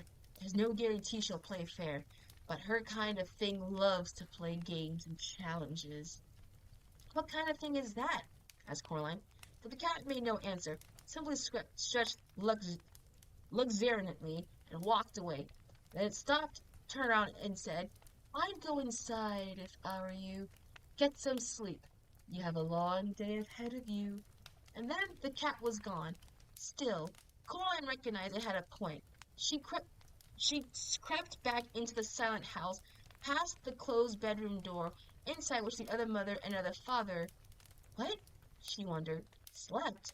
Waited? And then it came to her that she should open the bedroom door. She would find an empty, or more precisely, that was an empty room and would remain empty until the exact moment she opened the door. Somehow that made it easier. Coraline walked into the green and pink parody of her own room. She closed the door and hauled the toy box in front of it. It would not keep anyone out. The noise somebody would make trying to dislodge it wouldn't wake her up, she hoped. The toys in the toy box were still mostly asleep, and they stirred and muttered as she moved in the box, and they went back to sleep. Coraline checked under her bed, looking for rats, but there was nothing there. She took off her dressing gown and slippers and climbed into bed and fell asleep with barely enough time to reflect. And so she did so, on what she could have been meant by a challenge. Man, that was a long ass chapter 5. Chapter 6. Ah, Chapter 6. Coraline was awoken by the mid-morning sun full of her face. For a moment she felt utterly dislocated. Yeah, the thing with this, there's a lot of padding. There's a lot of, you can tell why I said the dialogue was literally like just with her and her thoughts alone, because she is the only one talking. She's the only one talking, so you will hear a lot of her actual in dialogue. Don't worry, it's chill. Don't worry, I'm just making sure because I know this is gonna be like maybe a long stream. That's why I'm just like letting anyone know. Also, if you want to take a stretch and break, by all means do that as well. Stretch, use the bathroom, eat something. Don't have like shrimp form, alright? Yeah, just making sure. Alright, on to chapter 6. Coraline was awoken by the mid-morning sun full on her face. For a moment she felt utterly dislocated. She did not know who she was. She was not entirely sure who she was. It is astonishing just how much what we are can be tied to the beds when we wake up in the morning. It is astonishing how fragile that can be. Sometimes Coraline would forget who she was while she was daydreaming that she was exploring the Arctic or the Amazon rainforest, the darkest Africa. It was not until someone tapped on her shoulder or said her name that Coraline would come back from a million miles away with a start, as if all in a fraction of a second had to remember who she was and what her name was, and it wasn't even her at all. Now there was a sun on her face, and she was Coraline Jones. Yes, and there was a green and pink dress on the room she was in, and the rustle of a large painted paper, terrifyingly as a flutter in the beat lay around the ceilings told. Oh, scary image. Ooh. Her way was she woken up. She climbed out the bed. She could not wear her pajamas, She climbed out of bed. She could not wear her pajamas, dressing gowns, and slippers during the day. She decided even if it meant wearing the other Coraline's clothes. Was there another Coraline? No, she realized, there wasn't. There was just her. But there was no regular clothes in the cupboard, though. They were more like dress-up clothes, or, she thought, the kind of clothes she would love to have in her own wardrobe at home. There was the Raggedy Witch costume, a patched scarecrow costume, a future warrior costume with little digital lights in it that glittered and blinked, a slinky evening dress, and a cupboard in feathers and mirrors. Finally, in a drawer, she found a pair of black jeans that seemed to be made from velvet night, and a gray sweater, the color of thick smoke, would faint the tiny stars of the fabric of her which twinkled. She pulled on her jeans and the sweater, and she put on a pair of bright orange boots, and found the bottom of the cupboard. Blech. She took her last apple out of her pocket of her dress grown, and then took from the same pocket the stone with the hole in it. She put the stone into the pocket of her jeans, and it was as if she heard the clear little, as if she had come out of some sort of fog. She went into the kitchen, but it was deserted. Still, she was sure that there was someone in the flat. She walked down the hall until she reached her father's study and discovered he was occupied. "Where's other mother?" she asked the other father. He was sitting in a study in a desk, which looked just like her father's, but was not doing anything, not even reading our gardening catalogs, as her own father did when he was only pretending to be working out, he told her, fixing the doors. There's some vermin problem. He seemed pleased to have somebody to talk to. The rats, you mean? No, the rats are our friends. This other thing kind, big black fellow with his tail high. The cat, you mean? That's the one, said the other father. He looked less he looked less like her true father today. There was something slightly vague about his face, like bread dough that has begun to rise, smoothing out the bumps and cracks and depression. Depression! Okay, I said that right. Really, really, I mustn't talk to you when she's not here. But don't worry, she wouldn't be gone often. I shall demonstrate our tender hospitality to you, such as you are not even thinking about ever going back. He closed his mouth and folded his hand up his lap. So what am I to do now? The other father pointed to his lips. Silence. If you won't talk to me, said Coraline, I'm going exploring. No point, said the other father. It isn't anywhere but here. This is all she made. The house, the grounds, and the people in the house. She made it all, and she waited. She Then he looked embarrassed, and he put one finger in his lips again, as if he just said too much. Coraline walked out his study. She went into the drawing room over the old door, and she pulled it, rattled it, and shook it. No, it was locked fast. The other mother had the key. She looked around the room.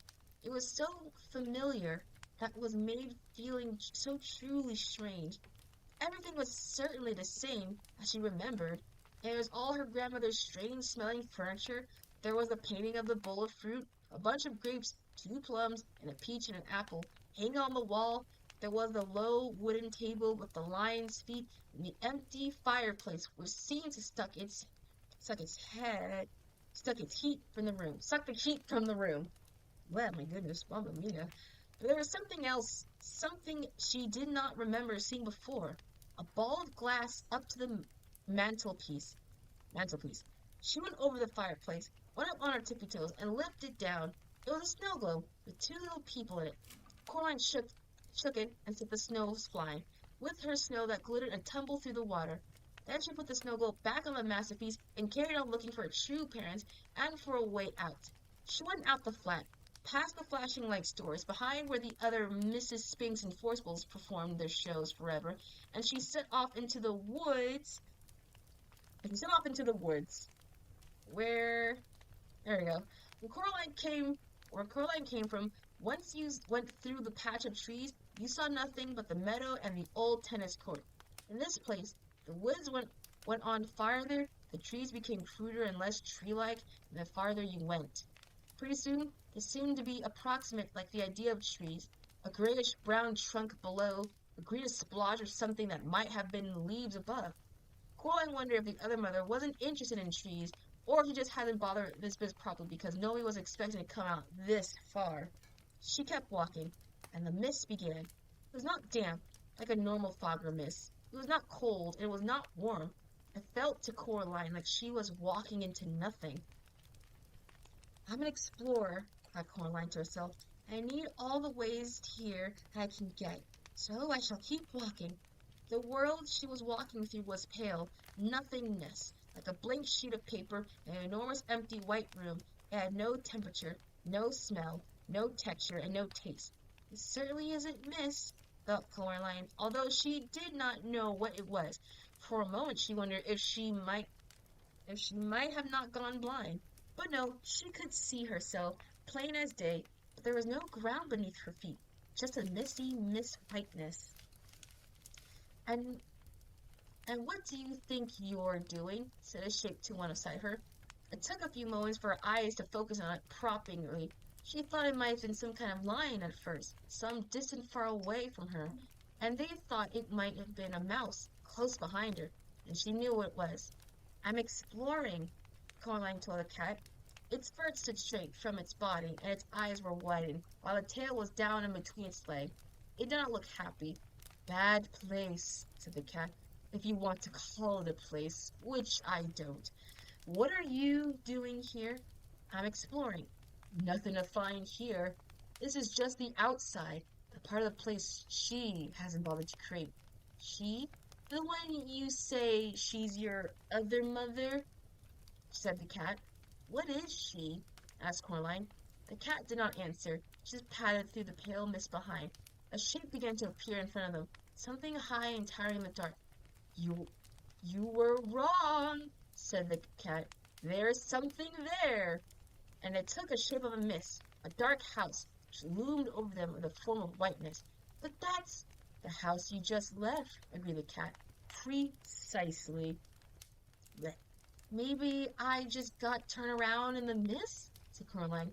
The cat curled the high tips into the question mask and tipped her head onto one side. You might have done it. You might have done, it said. I certainly would not. Wrong indeed. But how can you walk away from something and still come back to it? Easy, said the cat. Think of somebody walking around the world. You start walking away from something and end up coming back to it. Small world, said Coraline. It's big enough for her, said the cat. Spider webs only have to be large enough to catch flies. Coraline shivered. She said that she's fixing all the gates and the she said she's fixing all the gates and the doors, she told the cat, to keep you out. She may try, said the cat unimpressed. Oh yes, she may try. They were standing under the clump of trees now, beside the house. The trees looked much more likely, though that there are ways in and ways out of places like that even she doesn't know about. Does she make this place then? Asked Coraline. Made it, found it, what's the difference? Either way, she had a very long time. Hang on. And it gave a shiver and leaped before Coraline could blink. The cat was sitting with his paws, holding a big black rat. It's not like I like rats at the best of times, said the cat conversationally, as if nothing happened. But the rats in this place are all spies for her. She used them as her eyes and hands. And with that, the cat let the rat go. It ran several feet, and then the cat, with one bound, was upon it, batting on it hard with one sharp claw paw, while with the other paw it held the rat down. I love this bit, said the cat happily. Want to see me do that again? No, said Coraline. Why did you do it? You're tormenting it. Said the cat, letting the rat go. The rat stumbled, dazed for a few steps, and began to run. With a blow of its paw, the cat knocked the rat into the air and caught into his mouth. Stop it, said Coraline.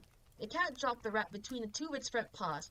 These are those, it said with a sigh and a tone as smooth as oil silk, who have suggested that the tendency of the cat to play with its prey is a merciful one. After all, it permits the occasional funny little running snacks to escape from time to time. How often does your dinner get to escape? And then it picked up the rat in its mouth and carried it off into the woods behind the tree. Coraline walked back into the house. All was quiet and empty and deserted. Even her footsteps on the carpet seemed loud. Dust notes hung and beamed the sunlight. At the far end of the hallway was the mirror. She could see herself walking towards the mirror, looking, reflecting, a little braver than she actually felt. There was nothing else there in the mirror, just her and the corridors. A hand touched her shoulder, and she looked up. The other mother stared down at Coraline with her big black button eyes. Coraline, my darling, she said, I thought we could play some games together this morning. Now that you're back from your walk. Hopscotch, Happy Family, Monopoly. You weren't in the mirror, said Coraline. The other mother smiled. Mirrors, she said, are never to be trusted. Now, what game shall we play? Coraline shook her head. I don't want to play with you, she said. I want to go home and be with my real parents. I want you to let them go, to let us all go. The other mother shook her head, very slowly, sharper than a serpent's tooth, she said. Is a daughter integrating? Still, the proudest spirits can be broken with love. And her long white fingers wagged and caressed the air. I have no plans to love you no matter what. You can't make me love you. Let's talk about it. Said the other mother, and she turned and walked into the lounge. Coraline followed her. The other mother sat down on the big sofa. She picked up a shopping bag from beside the sofa and took out a white rustling paper bag from within it. She extended the hand to Coraline. Would you like one? She asked politely. Ugh. Expecting to be toffee or a butterscotch ball, Coraline looked down. The bag was half filled with large, shiny black beetles crawling over each other in their efforts to get out the bag. No, I don't want one. Suit yourself, said her other mother. She carefully picked out particularly a large and black beetle, pulled off its leg, which she dropped nearly into a big glassy ashtray on the small table beside the sofa, and popped the beetle into her mouth. She crunched happily. Yum, she said, and took another. You're sick, said Coraline. Sick and evil and weird. Is that any way to talk to your mother? She asked, with her mouth full of black cockroaches. You aren't my mother, said Coraline. Her other mother ignored this. Now, I think you are a little overexcited, Coraline. Perhaps this afternoon we could do a little embroidery together, or some watercolor paintings, then dinner, and then, if you have been good, we play with the rats a little before bed, and I shall read you a good story and tuck you in and kiss you all good night. Her long, white fingers fluttered gently like a tired butterfly, and Coraline shivered. No! The other mother sat on the sofa. Her mother was set in a line. Her lips were pursed. She popped another black beetle into her mouth, and then another, like someone with a bag of chocolate-covered raisin. She began. Her big black button eyes stared at Coraline's hazel eyes. Her shiny black hair twindled and twisted around her neck and shoulders, as if it were blowing in something wind that Coraline could not touch or feel. They stared at each other for over a minute. Then the other mother said, Manners! She folded the white paper bag carefully so no black beetles could escape, and she placed it back in the shopping bag. There she stood up and up and up, and she seemed taller than Coraline. Then Coraline remembered. She reached into her apron pocket and pulled out the first black door key, which she frowned and tossed it into the shopping bag. Then a tiny silver-colored key she held up triumphantly. There we are, she said.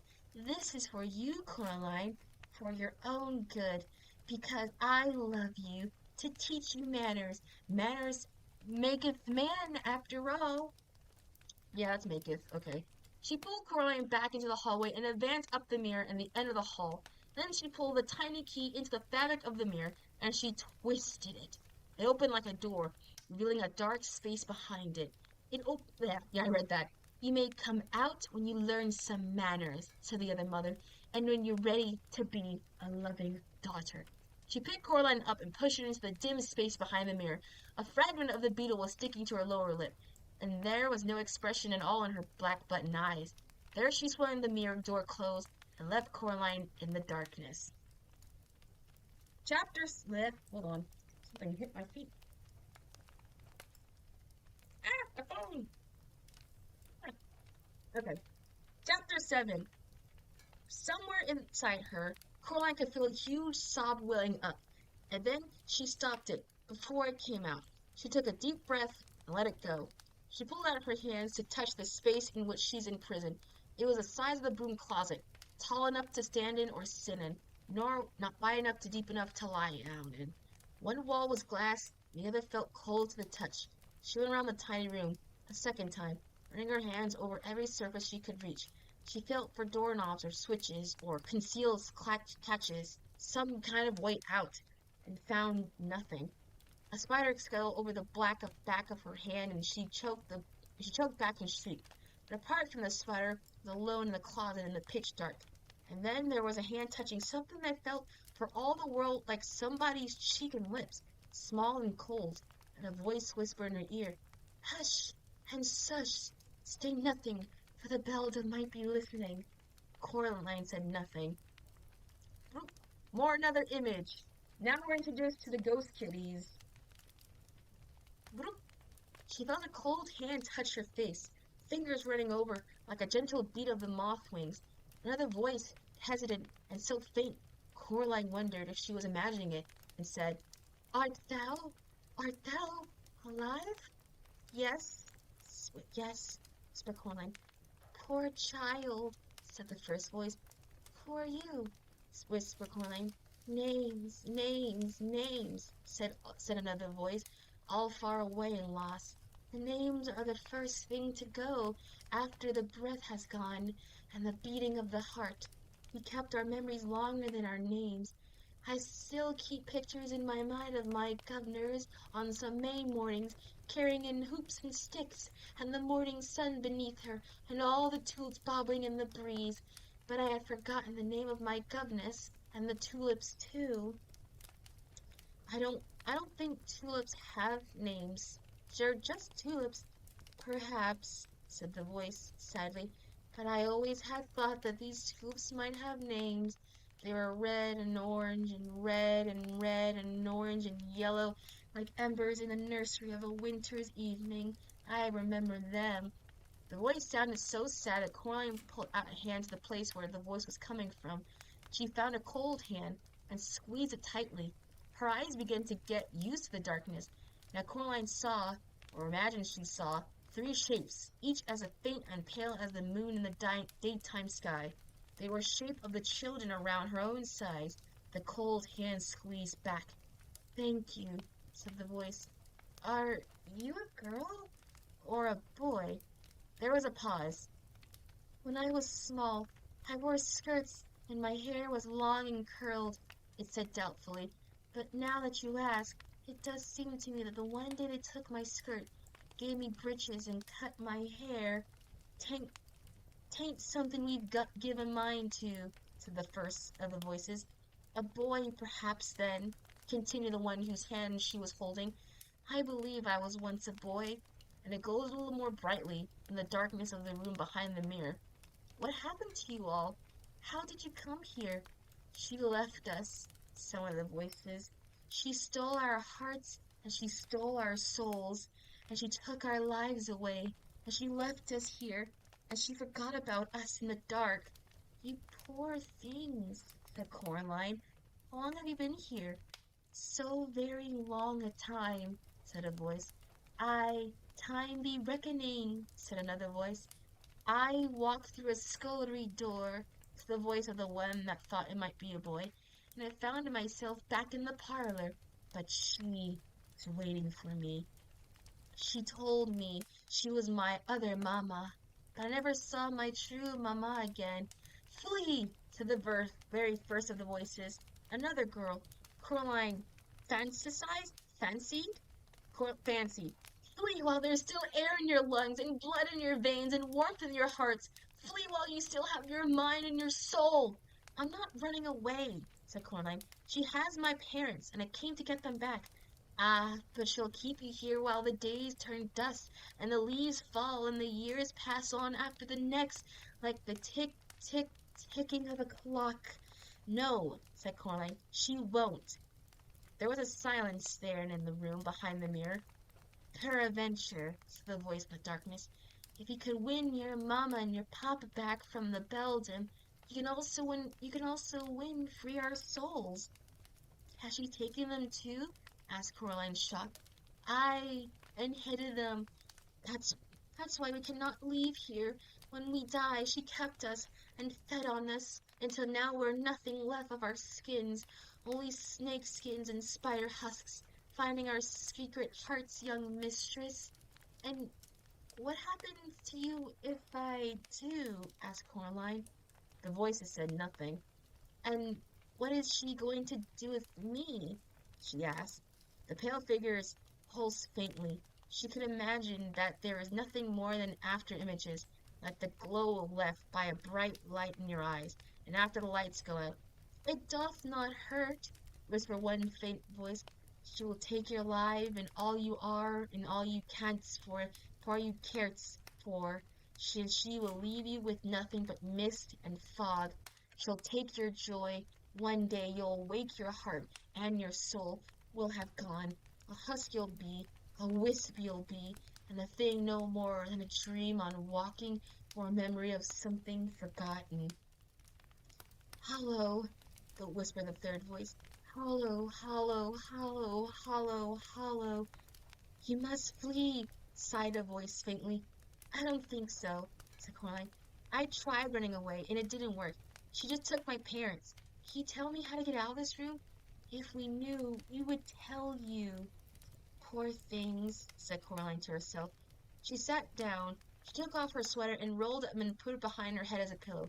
She won't keep me in the dark forever, said Coraline. She brought me here to play games. Games and challenges, the cat said. I'm not much of a challenge here in the dark. She tried to get comfortable, twisting and bending herself to fit the cramped space behind her. Her stomach rumbled. She ate her last apple, taking the tiniest bite to make it last the longest she could. When she had finished, she was hungry. An idea struck her, and she whispered, when she comes to let me out, why don't you three come with me? We wish that we could, they sighed to her in their voices, but she has our hearts in her keeping. Now we belong to the dark and empty places. The light will shrivel us and burn. Oh! She closed her eyes, which would make the darkness darker. She rested her head on the rolled-up sweater as she went to sleep. As she fell asleep, she thought she felt a ghost kiss her cheek, tenderly, and a small whisper into her ear. A voice so faint it was barely there at all, and gently whispered nothing of a voice, so hushed that Coraline could almost believe she was imagining it. Flick through the stone, it said to her, and then she slept.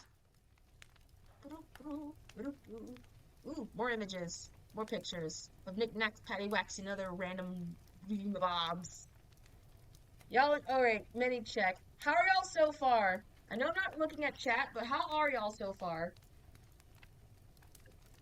We just hit the 2-hour mark, so I'm asking if y'all are okay. All of those illustrations are so flippity good. Yeah, the illustrations are super good. They're all black and white, obviously, and they're really sketchy style. The plot seems nice. I'm glad you're enjoying the plot. And anyone who is also lurking and just vibing, I hope you're also enjoying it. Because I know, obviously, no one really cares for, like, stories or whatever. But, yeah, as long as y'all are enjoying it, that's cool. Also, Kit, doing good, just chilling. Okay, good. Good. As long as y'all are chilling and relaxing and things like that, that is fantastic. Alright. Let's carry on. Chapter 5, 6, 7, 8. The other mother looked healthier than before. Oh yeah, I hydrated. Don't worry, I hydrated. I drank some water a bit. Don't worry. Chapter 8. The other mother looked healthier than before.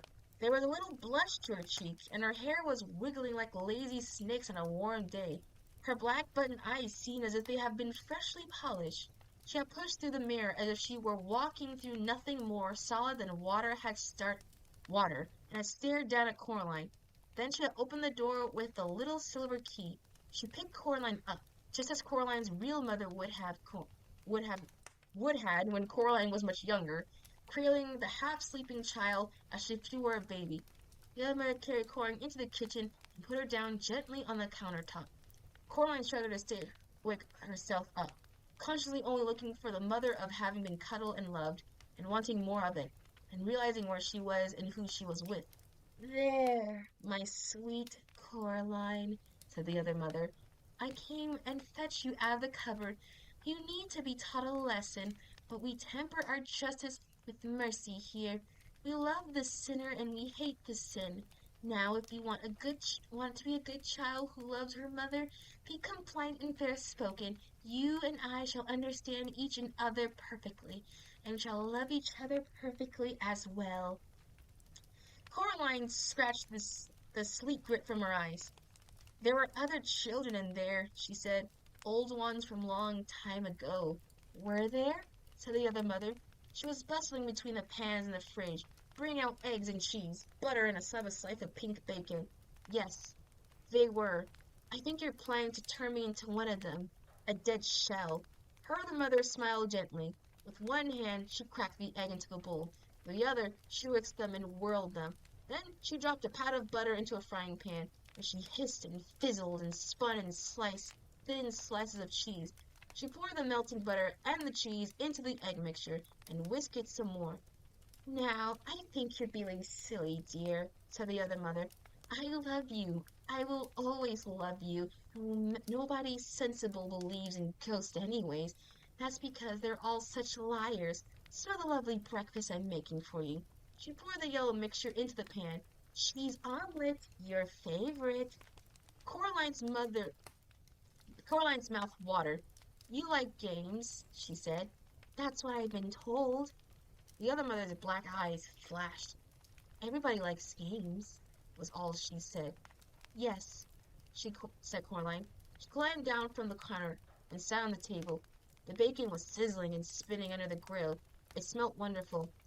Wouldn't you be happier if you won me fair and square? Said Coraline. Possibly, said the other mother. She had shown of the unconsideredness, but her fingers twitched and drummed, and she licked her lips with a scarlet tongue. What exactly are you offering? Me, said Coraline. She gripped her knees under the table to stop them from shaking. If I lose, I'll stay here with you forever, and I'll let you love me. I'll be the most dutiful daughter. I'll eat your food and play happy families, and I'll let you sew the buttons into my eyes. Her other mother stared at her, black buttons unblinking. That sounds very fine, she said. And if you do not lose, then you let me go. You let everyone go. My real father and mother, the dead children, everyone you've trapped here. The other mother took the bacon from under the grill and put it on the plate. Then she slipped the cheese omelet from the pan onto the plate, flipping as if she did so, letting it fold into itself into a perfect omelet shape. She put the breakfast plate in front of Coraline, along with a glass full of freshly squeezed orange juice and a mug of fresh, frothy hot chocolate. Yes, she said, I think I like this game. But what kind of game shall it be? A riddle game? A test of knowledge or skills? An exploring game? A finding things game? And what is it that you be finding in this hide-and-seek game, Coraline Jones? Coraline hesitates. Then, my parents, said Coraline, and the souls of the children behind the mirror. The other mother smiled at this triumphantly, and Coraline wondered if she made the right choice. Still, it was too late to change her mind now. A deal, said the other mother. Now eat up your breakfast, my sweet. Don't worry, it won't hurt you. Coraline stared at the breakfast, hating herself for giving in so easily, but she was starving. How do I know you're keeping your word? Asked Coraline. I swear, said the other mother. I swear it on my own mother's grave. Did she have a grave? Asked Coraline. Oh, yes, said the other mother. I put her in there myself. When I found her trying to crawl out, I put her back. Swearing on something else, so I can trust you keep your word. My right hand, said the other mother, holding it up. She waggled the long fingers slowly, displaying the claw-like nails. I swear on that. Coraline shrugged. Okay, she said. It's a deal. She ate the breakfast, trying to not to wolf it down. She was hungrier than she had thought. As she ate, the other mother stared at her. It was hard to really express into the black button eye, but Coraline thought her other mother was looking hungry too. She drank the orange juice, but even though she knew she would like it, she could not bring herself to not taste the hot chocolate. Where should I start looking? Where you wish, said the other mother, as if she did not care at all. Coraline looked at her, and Coraline thought hard. There's no point, she decided, in exploring the garden. And the grounds. They didn't exist. They weren't real. There was no abandoned tennis court in the other mother world. No bottomless well. All that was real was the house itself. She looked around the kitchen. She opened the oven, peered into the freezer, poked into the salad compartment of the fridge. The other mother followed her about. looking at Coraline with a smirk always hovering of the edge of her lips. How big are souls anyways? Asked Coraline. The other mother sat down the kitchen table and leaned back against the walls, saying nothing. She picked at her teeth with a long crimson varnished fingernail. Then she tapped the fingernail gently, tap, tap, tap, against the polished black surface of her black button eyes. Fine. Don't tell me. I don't care. It doesn't matter if you help me or not. Everyone knows that a soul the same size as a beach ball has a beach ball. Okay. She was hoping the other mother would say something like, nonsense, they're the size of a ripe onion, or suitcase, or grandfather clock. But the other mother simply smiled, and the tapping of her fingernail against her eye was as steady and relentless as the drip of the water droplets from the faucet into the sink. And then Coraline realized it was simply the noise of the water faucet as she was alone in the room. Coraline shivered. She preferred the other mother to have a location. If she were nowhere, then she could be anywhere. And after all, it's always easy to be afraid of something you cannot see. So to put her hands into her pocket and her fingers closed around the reassuring shape of the stone with her holding it with the hole in it. She pulled it out of her pocket, held it in front of her as she was holding the gun, and walked out into the hall.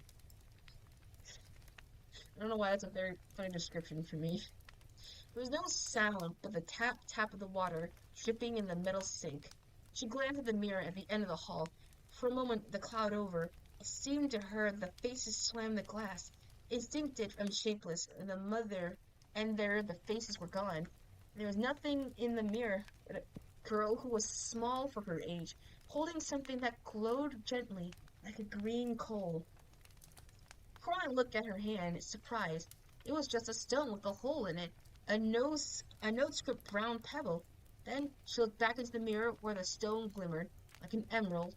A trail of green fire blew from pebbles, and the mirror drifted towards Coraline's bedroom. Said Coraline. She walked into the bedroom. Toys fluttered excitingly as she walked as if they were pleased to see her, and a little tank rolled out the box to greet her, its tread rolling over several other toys. It fell from a toy box onto the floor, tipping as it fell, and it lay on the carpet like a beetle on its back, grumbling and grinding its tread before Coraline picked up and turned it over. The tank fled under the bed, embarrassed. Ha! Coraline looked around the room. She looked at the cupboards and the drawers, and she picked up the end of the toy box and tipped all the toys outside the carpet, where they all grumbled and scratched and wiggled awkwardly, free from each other. The gray marble rolled across the floor and clicked against the wall. None of the toys looked particularly soul-like, she thought. She picked up and examined a silver charm bracelet from which hung tiny animal charms that chased each other around the premiere. Premiere?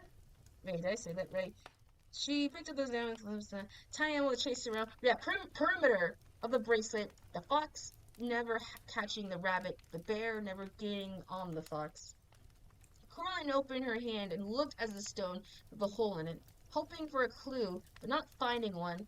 Most of the toys that had been in the toy box had now crawled away to hide under the bed, and the few of the toys that were left, the green plastic soldier, the glass marble, the pink yo-yo and such, were kind of just things you find at the bottom of the toy boxes in the real world, forgotten objects, abandoned and unloved.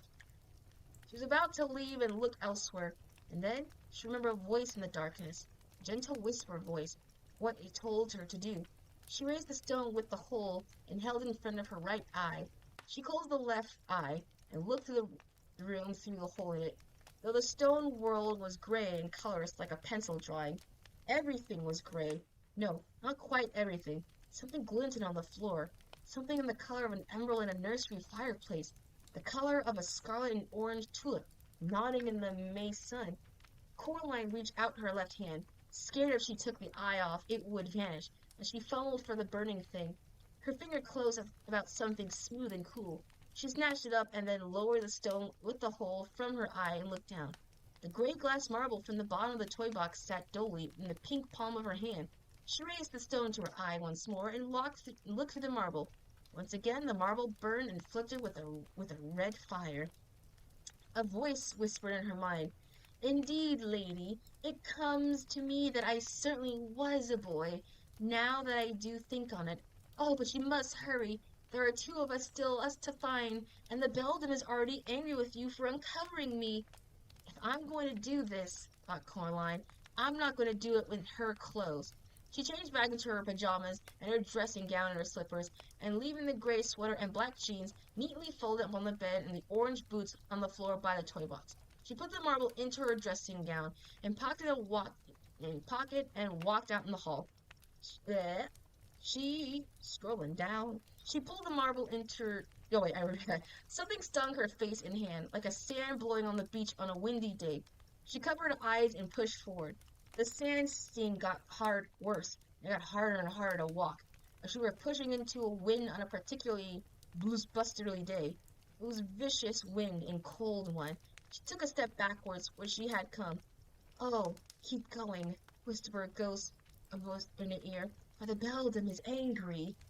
She stepped forward in the hallway, into another gust of wind, which stung her cheeks and face with invisible sand, sharp as needles, sharp as glass. Play, playfully fair, shot Coraline to the wind. There was no reply, but the wind whipped around about her one more time, penetrally. Oh my Jesus Christ, these words are like English experiment to me. And it dropped away and was gone. As she passed the kitchen, Coraline could hear, in the sudden silence, the drip, drip of the water from the leaking tap of perhaps the other mother's long fingernail, tapping impatiently against the table. Coraline resisting the urge to look. In a couple of strides, she reached the front door, and she walked outside. Coraline went down the steps and around the house until she reached the other Miss Spink and Miss Forcible's flat.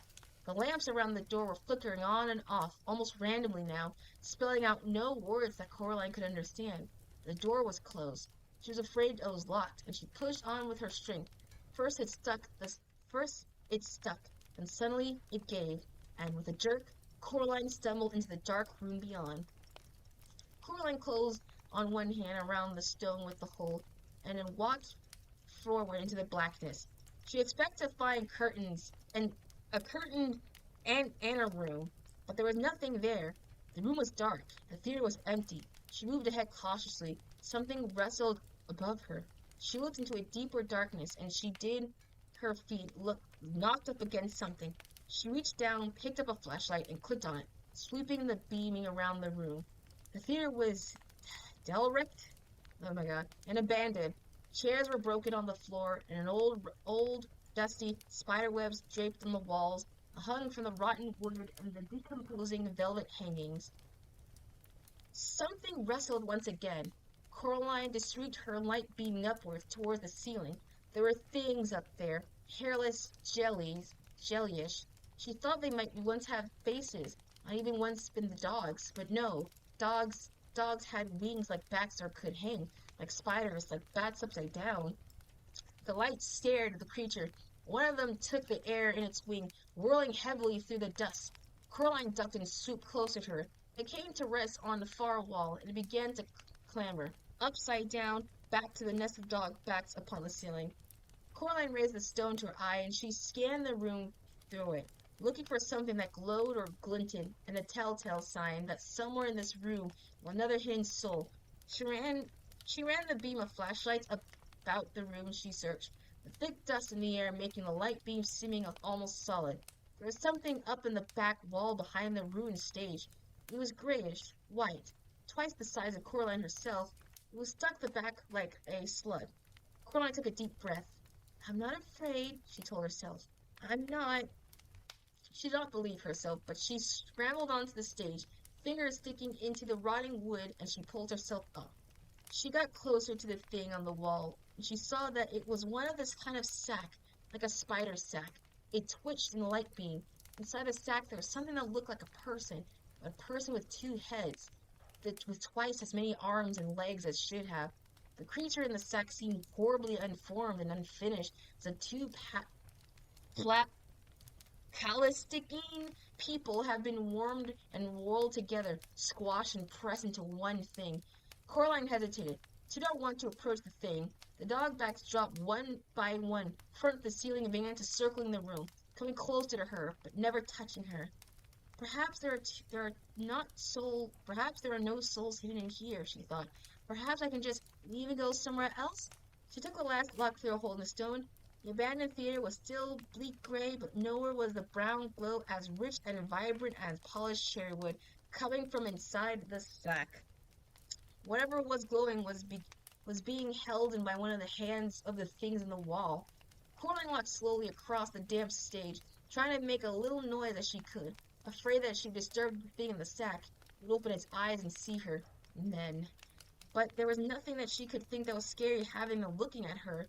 Her heart pounded in her chest. She took another step forward. She had never been so scared, but she still walked forward until she reached the sack. Then she pulled her hand into a sticky, clinging whiteness from the stuff on the wall. It cracked softly, like a tiny fire. She pushed it and clung to her skin and clothes like a spiderweb clings, like a white cotton candy. She pulled her hand into it, and she reached upwards until she touched the cold hand, which was, she could feel, close around another glass marble. The creature's skin feels slippery, as if it was being covered in jelly. Coraline tugged the marble. This is a very disgusting description. Oh my god. At first, nothing happened. It was tight in the creature's grasp. Then, one by one, the fingers loosened their grip, and the marble slipped into her hand. She pulled in her arm back, though, the sticking web, revealing that the thing's eyes had not opened. She shone the light on its face. The resemblance, she decided, the young versions of Miss Spink and Miss Forcible, but twisted and squeezed together, like two lumps of wax that had melted together into one ghastly thing. Without warning, one of the creature's hands made a grab for Coraline's arm, and its fingers scratched her skin. It was too slippy for the grip, and Coraline pulled away successfully. And then the eyes opened, four black buttons glinting and staring down at her, and the two voices that sounded like no voice that Coraline has ever began to speak up to her. One of them wailed and whispered, the other buzzed like a fat and angry blue bottle at a window pane, with the voices I say as one person, "Thief! Give it back! Stop! Thief!" The air became alive with dog bats. Coraline began to back away. She realized then that, terrifying though the thing on the wall, they had one spin the other Mrs. Spink and Forcible was. It was attached to the wall by its web, encased in its cocoon. It could not follow her. The dog bats flapped and fluttered about her, but they did nothing to hurt Coraline. She climbed down from the stage, shone the flashlight above the old theater, looking for the way out. "Please, please, miss," wailed the girl's voice in her head. "Leave now! You have two of us! Leave this place while your blood still flows!" Coraline dropped the marble into her pocket beside the other. She blocked the door, ran to it, and pulled on until it opened. Ooh, more art. Chapter 9. Outside, the world has become a formless, swirling mist with no shape or shadows behind it. While the house itself seemed to have twisted and stretched, it seemed to Coraline that it was crouching and staring down at her as if it were nothing really a house, but only the idea of the house. And the person... Wait, I lost my shit. Hold on. And the person who had the idea, she was certain was not a good person. There was sticky web stuff clinging to her arm. She wiped off as best she could. The gray windows of the house slanted in strange angles. The other mother was waiting for her, standing on the grass with her arms folded. Her black button eyes were expressionless. Her lips were pressing tightly together in a cold fury. She saw Coraline. She reached out a long, white hand as she clicked a finger. Coraline walked towards her. The other mother said nothing. "I got two," said Coraline. "One soul still to go." The expression on the other mother's face did not change. She may not have heard what Coraline said. I just thought you wanted to know," said Coraline. Thank you, Coraline," said the other mother coldly. But her voice did not just come from her mouth. It came from the mist and the fog and the house and the sky. She said, "You know that I love you." And despite herself, Coraline nodded. It was true. The other mother loved her. But she loved Coraline as a mishra loves money, or a dragon loves its gold. In the other mother's buttoned eyes, Coraline knew that she was possession, nothing more, a tolerant pet whose behavior was no longer amusing. I don't want to love you, said Coraline. I don't want anything from you. Not even a helping hand? Asked the other mother. You've been doing so well, after all. I thought you might want a little hint to help you with the rest of your treasure hunt. I'm doing fine on my own, said Coraline. Yes, said the other mother, but if you want to get into the flat in the front, the empty one, to look around, you would find the door locked. And then where would you be? Oh, Coraline pondered this for a moment. Then she said, Is there a key? The other mother stood there and in the paper gray fog of the other mother stood there in the paper gray fog of the flattening world. Her back hair dripped about her head, as if it had a mind and purpose all of its own. She coughed suddenly in the back of her throat, and she opened her mouth. The other mother reached up her hand and removed a small brass front door key of her tongue. Here, she said, you'll need this to get in. She tossed the key casually towards Caroline, who caught it, one hand before she could think about whether she wanted it or not. The key was sitting damp. A chill wind blew about them, and Coraline shivered and looked away. When she looked back, she was alone. Uncertainly, she walked around the front of the house and stood in front of the door of the empty flat. Like all the doors, it was painted a bright green. She does not mean you well, whispered a voice in their ear. You do not believe that she would help you. It must be a trick. Hold on, I'm gonna drink some water real quick.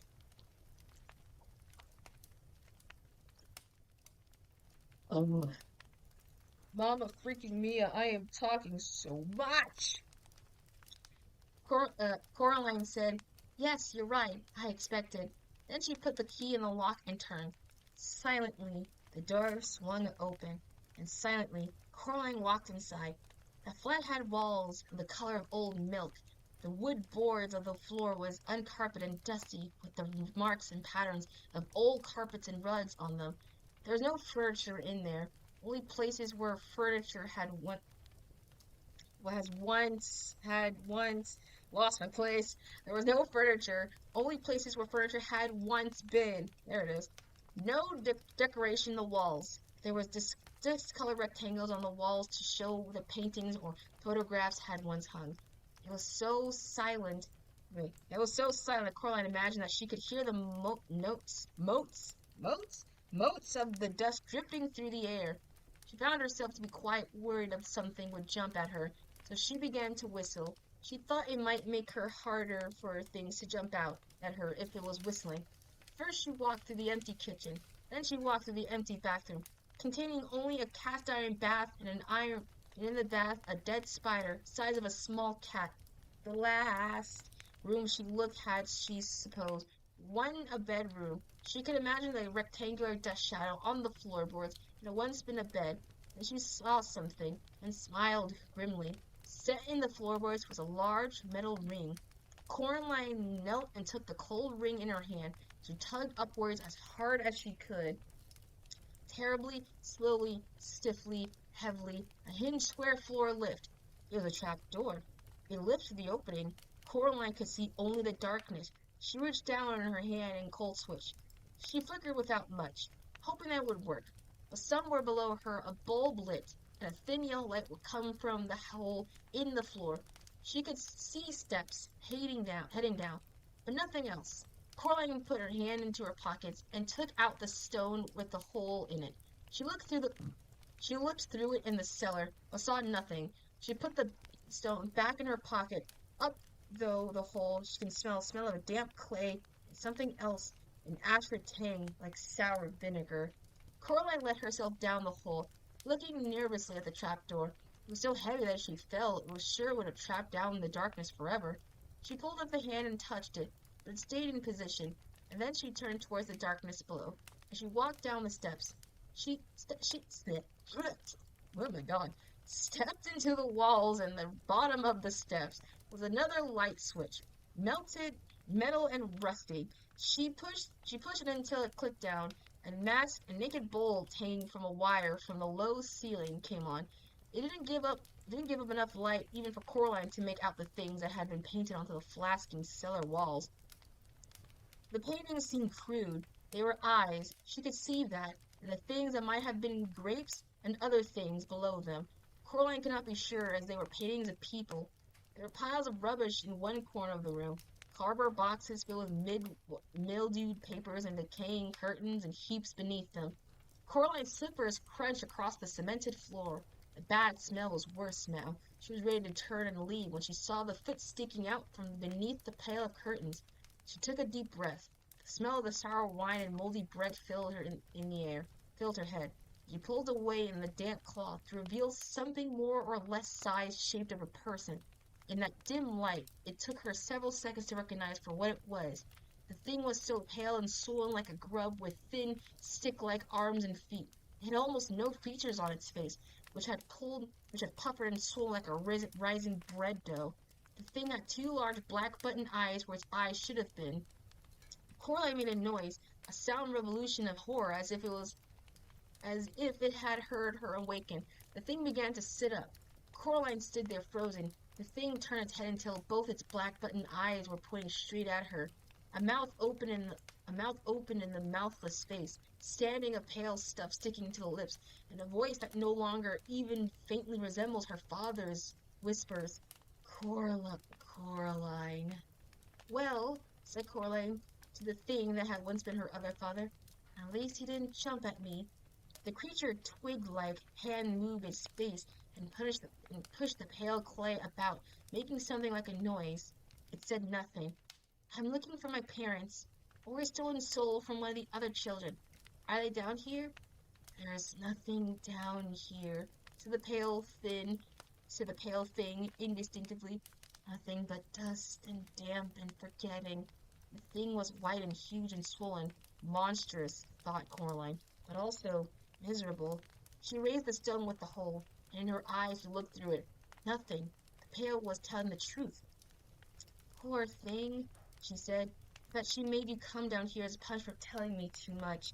The thing hesitated, then it nodded. Coraline wondered how she could ever imagine think that this gullible, grub-like thing resembled her father. I'm so sorry, she said. She's not the best, said the thing that was once the other father. Not best pleased at all. You put her quite out of sorts, and when she gets out of sorts, she takes things out on everybody else. It's her way. Coraline pats its hairless head. Its skin was tacky, like warm bread dough. Poor thing. You're just a thing she made and then threw away. The thing nodded vigorously.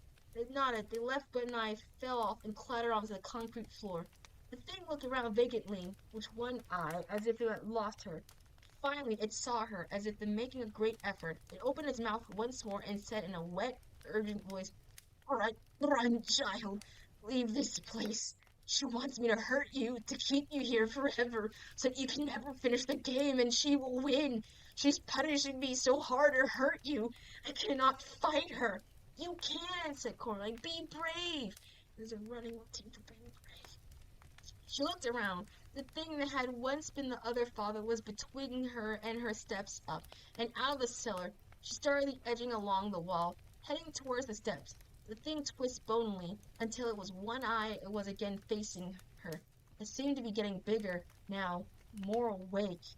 At last, it said, I cannot.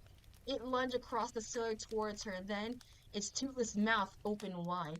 Coraline had a single heartbeat in which to react. She could only think of two things to do. Either she could scream and try to run away and be chased around badly lit cellar by the huge grub thing, be chased until it caught up to her, or she could do something else.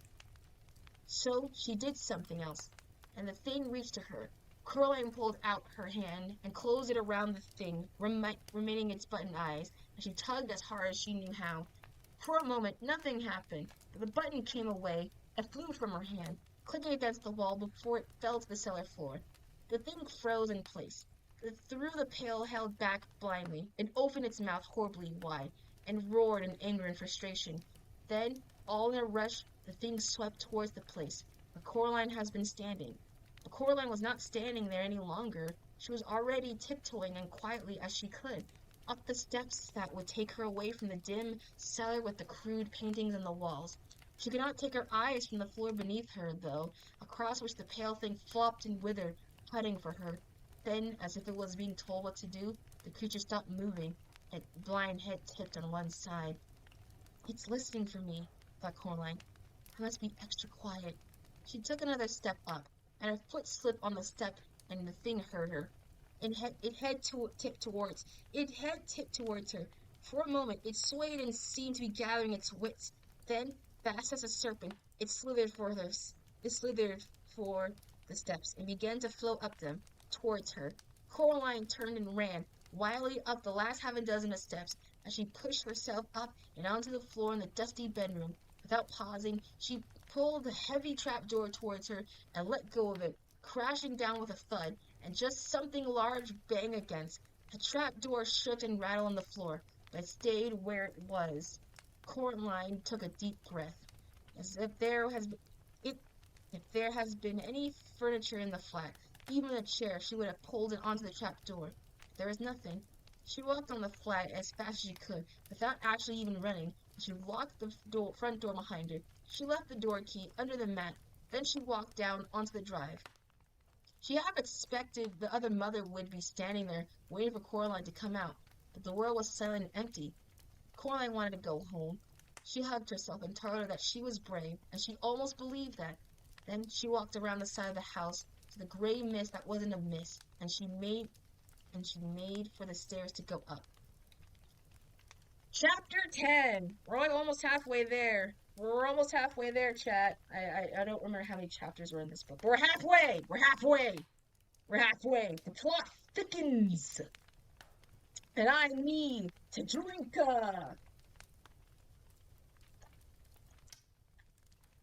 Oh my gosh. Man, this is hating. This is eating, man. This is insanity. Holy babe. Drink like a cup of bottles of water. I did. I have like two, just in case. I have like two. And if I somehow drink them both, I will put a mini break to walk out and grab some. So trust, don't worry. Alright. Chapter 10. Coraline walked up the Oh yeah. Thanks for the posture. Yeah, I've been stripping the entire time. Ooh, that was a satisfying crack. I don't know if you'll heard it, but damn. Oh, it popped my shoulders. That was good though. Alright, chapter 10. Coraline walked up the stairs outside the building on the topmost flat, where in her world the crazy old man upstairs lives. So I'm guessing the crazy old man doesn't have a name. No, don't worry, it's satisfying, crack. Don't worry, it's satisfying, don't worry. She had gone up there once with her real mother, when her mother was collecting for charity. They had stood in the open door, waiting for the crazy old man to live with a big mustache to find the envelope that Coraline's mother had left. And the flat had smelled of strange food and pipe tobacco and oddly shaped, cheesy-smelling things. Coraline could not name. She had not wanted to go any farther inside than that. "I'm an explorer," said Coraline out loud, but her words sounded muffled and dead of the misty air. She had made it out of the cellar, hadn't she? And she has. But if there was one thing that Coraline was certain of, it wasn't that this flat would be worse. She reached the top of the house. The topmost flat had one spinning attic of the house, but that wasn't long ago. She knocked on the green painted door. It swung open, and she walked in. Oh, that's the old man. Okay, so that's a very different description. Oh boy. I was literally thinking of him being like, what's his face? Whiskey from the other movie. We have eyes and we have nerves. We have tails and we have teeth. You all get what you deserves when we rise from underneath. Whispered a dozen more tiny voices in the dark flat with the roof so low, where it met the wall that Coraline could almost reach up and touch it. Red eyes stared at her. Little pink feet scurried as she came close. Darkened shadows slipped through the shadows of the edge of the things. It smelled much worse than her in the real crazy old man upstairs flat. The smell of food, unpleasant food to Coraline's mind, but she knew that was a matter of taste. She did not like spices, herbs, or exotic things. This place smells as if it was exotic food and the world had been let go. Little girl, little girl. A rustling voice in the far room. Yes, said Coraline. I'm not frightened, she told herself, and she thought she knew what it meant. There was nothing here that frightened her. The things, even the thing in the cellar were illusions, things made by the other mother and the ghastly parody of the real people and the real things in the house near the corridor. She could not truly take anything, declared Coraline. She could only twist and copy and distort things that already exist. And Coraline found herself wondering why the only other mother would have placed a snow globe on the drawing room masterpiece, for the masterpiece in Coraline word was quite bare. As soon as she asked herself the question, she realized that there was actually an answer. Then the voice came again, and her train of thought was interrupted. Come, little girl. I know you want, little girl. It was a rustling voice, scratchy and dry, made Coraline think of some kind of enormous dead insect, which was silly, she knew. How could a dead thing, especially a dead insect, have a voice? I don't know. Yeah, watch any bug movie. She walked through the several rooms with low, slanting ceilings until she came to the final room. It was bedrooms, and the other crazy old man upstairs sat in front of the room in the near darkness, bundled in the coat and hat. As Coraline entered, she began to talk. Nothing changed, little girl, he said. His voice sounded like a noisy dry leaf, making the rustle across the pavement. And what if you do everything you swore you would? What then? Nothing's changed. You'll go home. You'll be bored. You'll be ignored. No one will listen to you. No one will listen to you. Not really listen to you. You're too clever and too quiet for them to understand that. They don't even know your name right. Stay here with us, said the voice from the figure in the end of the room. We will listen to you and play with you and laugh with you. Your other mother will build a whole world for you to explore and tear them down every night when you're done. Every day will be better and brighter than the other days that went before. Remember the toy box? How much better would a world be just like that, and all for you? And will there be a gray, wet days where I just don't know what to do and there's nothing to read or watch and nowhere to go and all the day drags on forever? Asked Coraline. From the shadows the man said, Never. And will there be awful meals with food made from recipes with garlic and tarragon and brown and borrowed beans in it? Asked Coraline. Every meal will be a thing of joy, whispered the voice from under the old man's hat. Nothing will pass your lips that does not does that nothing will pass your lips that does not entirely delight you.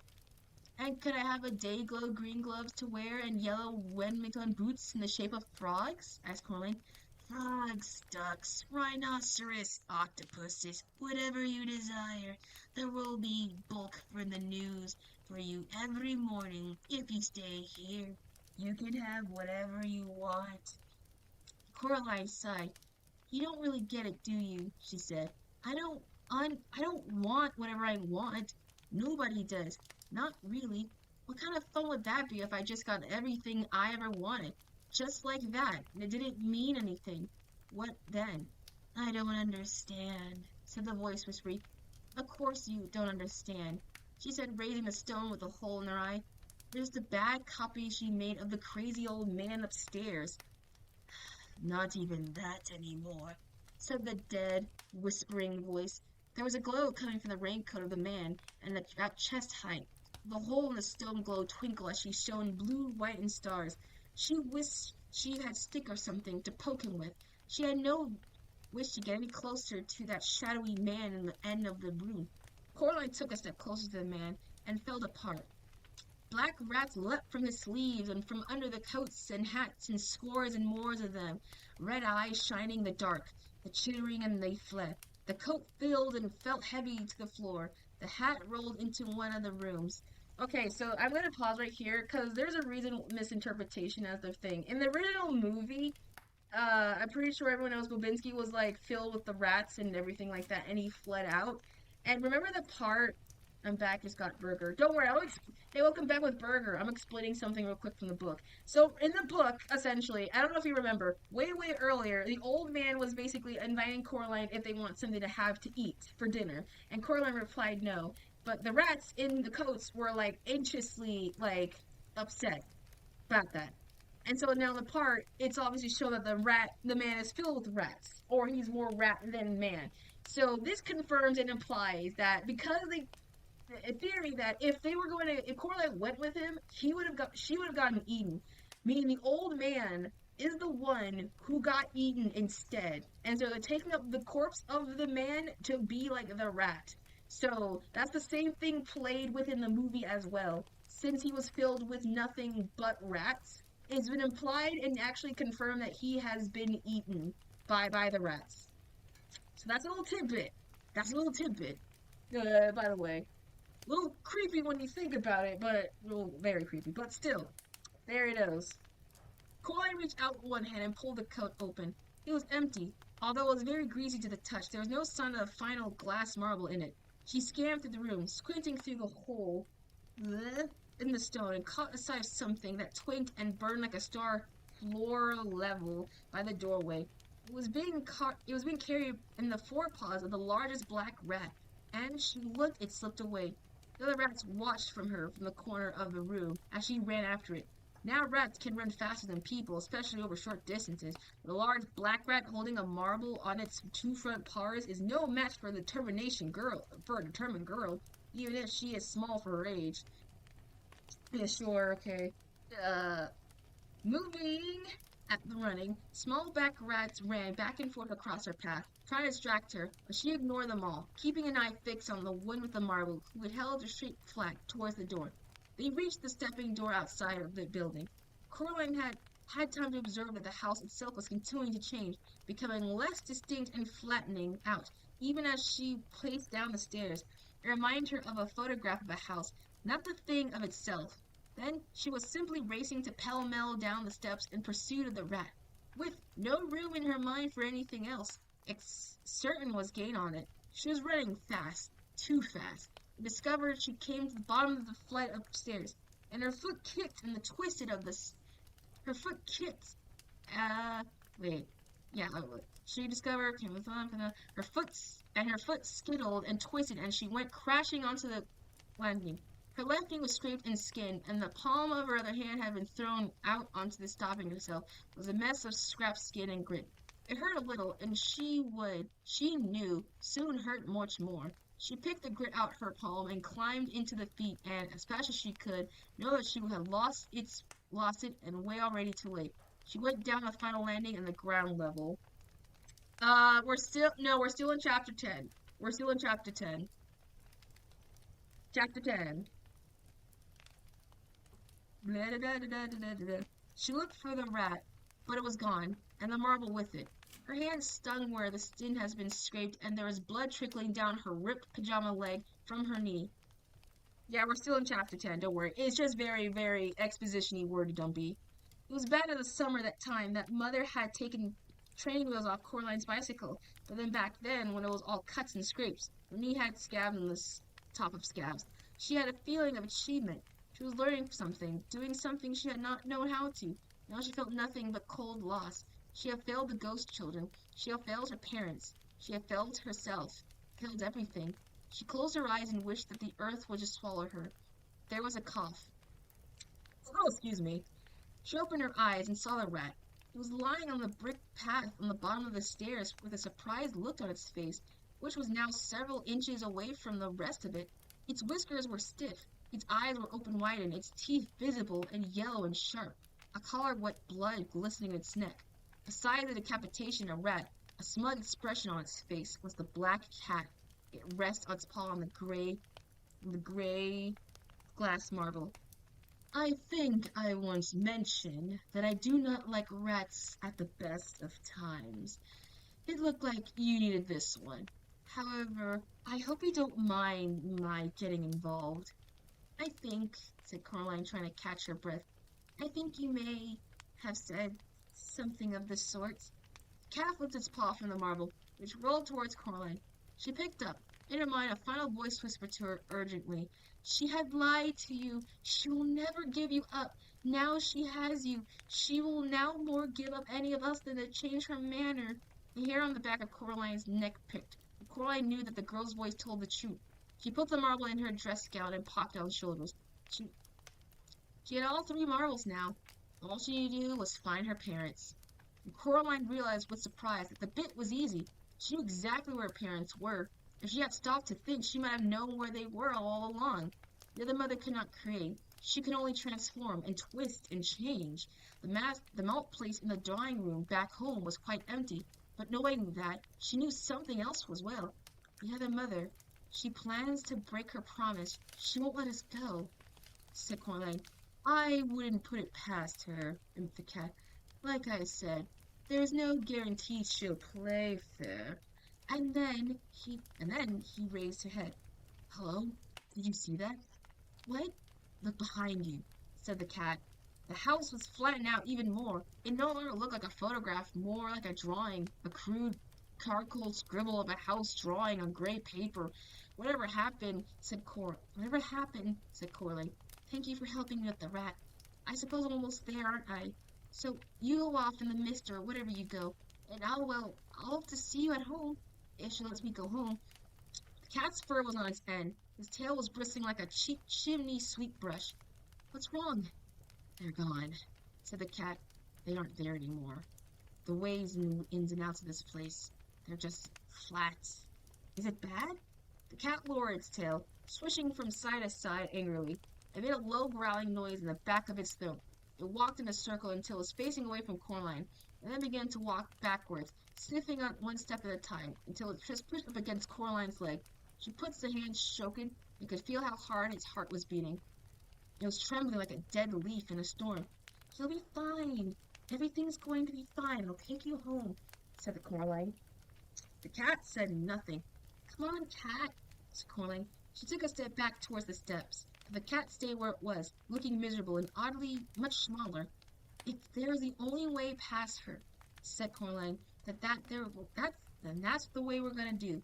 She went back to the car, the cat bent down, picked it up. The cat did not resist. It simply trembled. She supported the bottom with her hand, resting in front of the legs of the shoulders. The cat was heavy, but not too heavy to carry. It licked the palm of her hand, where the blood came from, as the blood was welling up. Coraline walked up the stairs. Coraline walked up the stairs one step at a time, oh my god, heading back to her own flat. She was aware of oh, well, I got some spaghetti. Oh, welcome back. She was aware of the marbles clicking in her pocket, aware of the stone with a hole in it, aware of the cat pressing in itself. She got herself the front door, and just a small child scrawling on the door, she pushed her hand against it, half expecting that she handed would rip through, revealing nothing behind its blackiness and scratchiness of the stars. The door swung open, and Coraline went through. Chapter 11? Yeah, Roman numerals, that's 11. Okay. We're 125 pages. I know this ends like a run of 60, so, yeah. Chapter 11. Once inside, her feet flat, or rather, the flat of them was not hers. Coraline was pleased to see that it has not transformed into an empty drawing that the rest of the house seemed to have become. It had depth and shadow, and someone who stood in the shadows waiting for Coraline to return. So, you're back, said the other mother. She did not sound pleased. And you brought vermin with you. No, said Coraline. I brought a friend.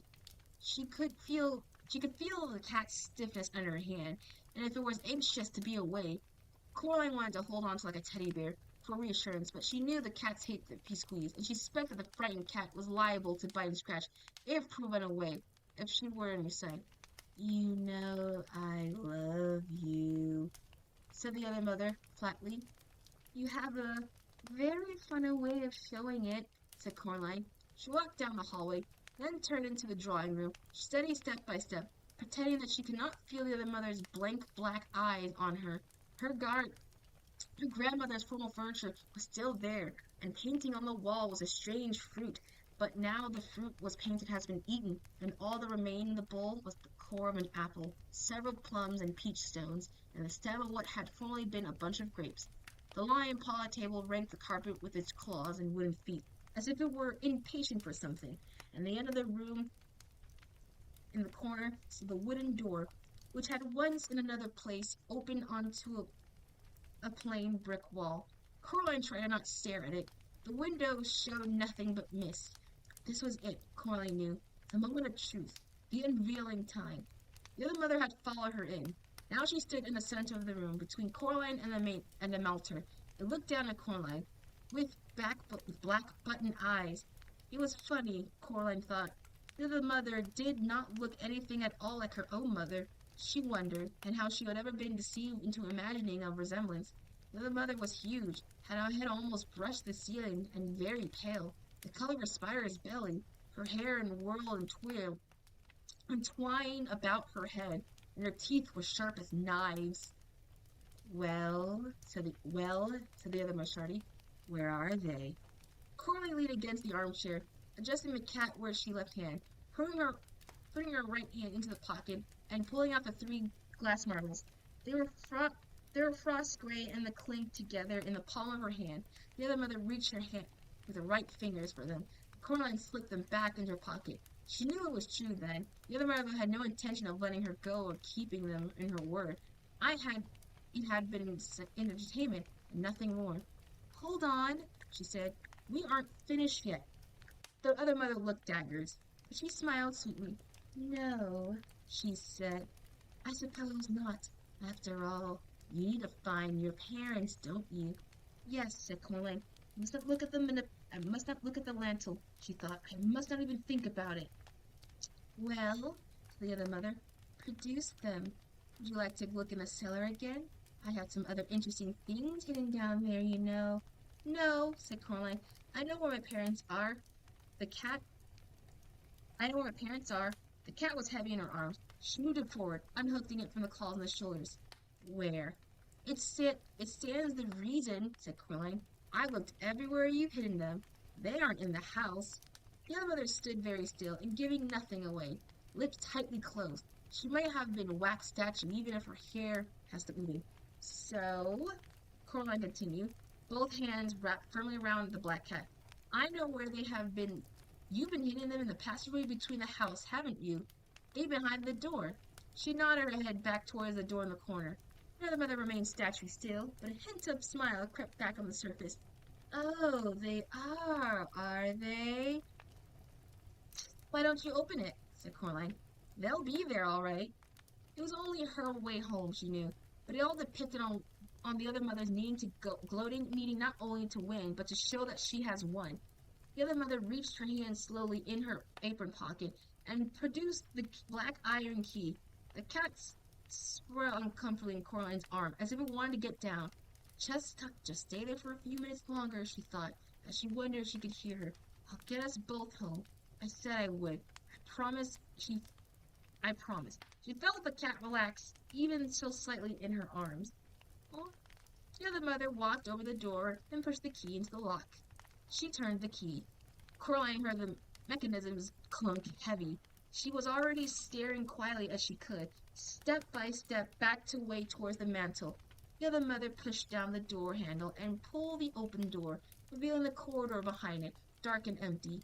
"There," she said, waving her hands in the corridor. The expression of delight on her face was a very bad thing to see. "You're wrong. You don't know where their parents are, don't you? They aren't there." She turned to look at Coraline. "Now, you're going to stay here forever and always." "No," said Coraline, "I'm not." As hard as she could, she threw the black cat towards the other mother. So wait, she actually threw the black cat, like, in the same... Okay, I thought that was just a creative thing. I didn't know she actually threw the cat! Damn! Oh, that's funny. It yowled and landed on the other mother's head, claws flailing, teeth baring, fierce and angrily, fur on the end, and looked half again as though it was real. Without waiting to see what happened, Coraline reached up the mantelpiece and closed the hand around the snow globe, pushing it deep in the pocket of her dress gown. The cat made deep, unmutilating yowls and sank teeth into the other mother's cheek. She was flailing it. Blood ran from the cuts on her white face, not red blood, but a deep, tarry black stuff. Coraline ran to the door. "Oh, is this the illustration? Damn." She's just jumping at her. Hey, other mother, take a cat. Just shucking at it like a football. She pulled the key out the lock. Leave Leave her! Come on! She shouted at the cat. It hissed and swiped its scalpel's sharp claws at the other mother's face. One wild rake which left black ooze trickling from several gashes on the other mother's nose. Then it sprang down towards Coraline. Quickly! She said. The cat ran towards her, and they both stepped into the dark corridor. It was colder in the corridor, like stepping down into a cellar on a warm day. The cat hesitated for a moment.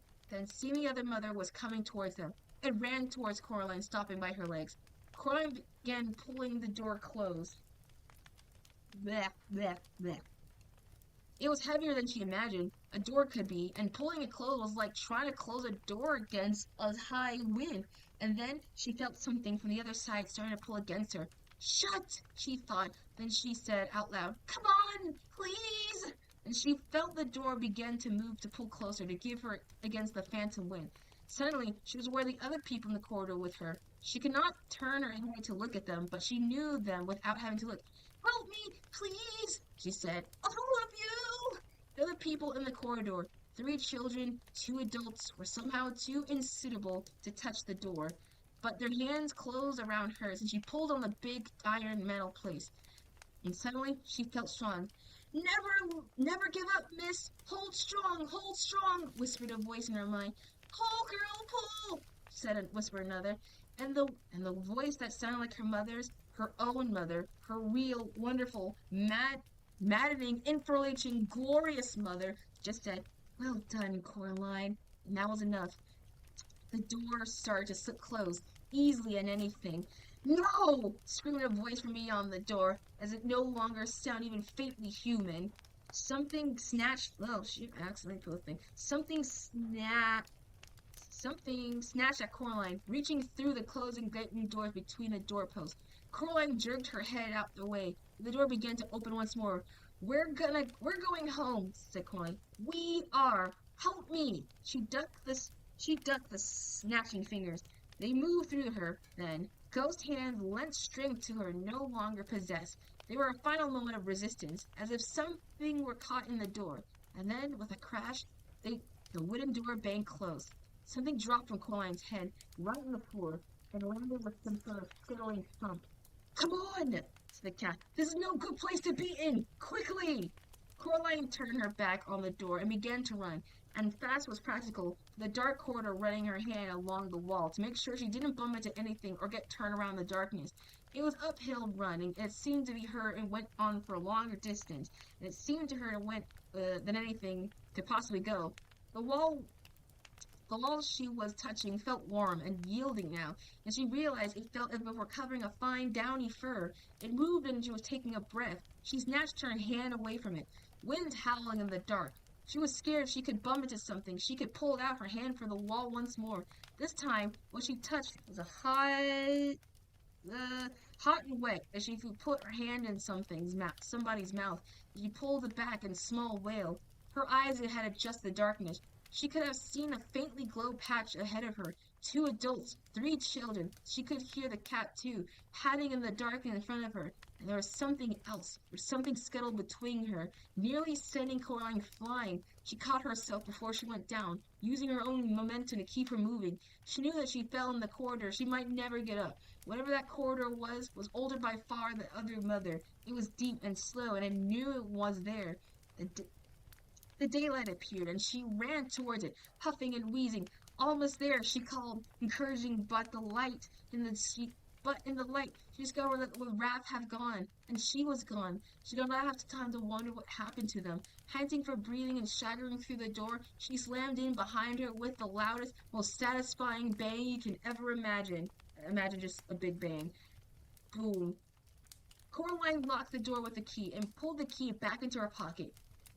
The black cat was huddled in the farthest corner of the room, the pink tip of the tongue showing, its eyes widened. Coraline went over to the crouch down beside it. I'm sorry, I threw you at her, but it was the only way to distract her enough to get us out her. She never kept her word, would she? The cat looked at her, then the rest of the head on her hand, licking her fingers, which in sappery tongue, it began to purr. Then we're friends? Said Coraline. She sat down on the grandmother's uncomfortable able armchair, and the cat sprang into her lap and made itself comfortable. The light The light came through the picture window was dying. Real gold late afternoon day, not a white mist. The sky was a robin's eggs, blue, and Coraline could see the trees, and beyond the trees, green hills, which faded into horizon into purples and grays. The sky had never seemed so sky. The world had never seemed so world. Coraline stared at the leaves on the trees and the patterns of the lights and shadows on the cracking barks of the trunk of the breach beach beach trunk beech tree outside the window. But she looked down in her lap, and the way that rich sunlight brushed every hair on her cat's head, turning the cat white whiskers into gold. Ooh. Nothing she thought has ever been so interesting and caught up in the integration of the world. Coraline barely noticed that she had wriggled down and curled in the cat like on her grandma's uncomfortable armchair, nor did she notice when she fell into a deep and dreamless sleep. Oh yeah, and the pattern tobacco. Chapter 12! We're on chapter 12, boys. I think there's like 4 more chapters left. I have no idea. Her mother shook her gently awake. Coraline, she said, darling, what a funny place to fall asleep. And really, this room is only for the best. We look for all over the house for you. Where am I? Coraline stretched and blinked. I'm sorry, she said. I fell asleep. I can see that. And where did where did the cat come from? She was wailing with her front door when I came in. Shot out like a bullet as I opened it. Probably had things to do, said Coraline. Then she hung her mother so tightly and their arm began to ache. Her mother had Coraline back. There in 15 minutes, said Mother. Don't forget to wash your hands and just look at those pajamas bottoms. What did you do on your poor knees?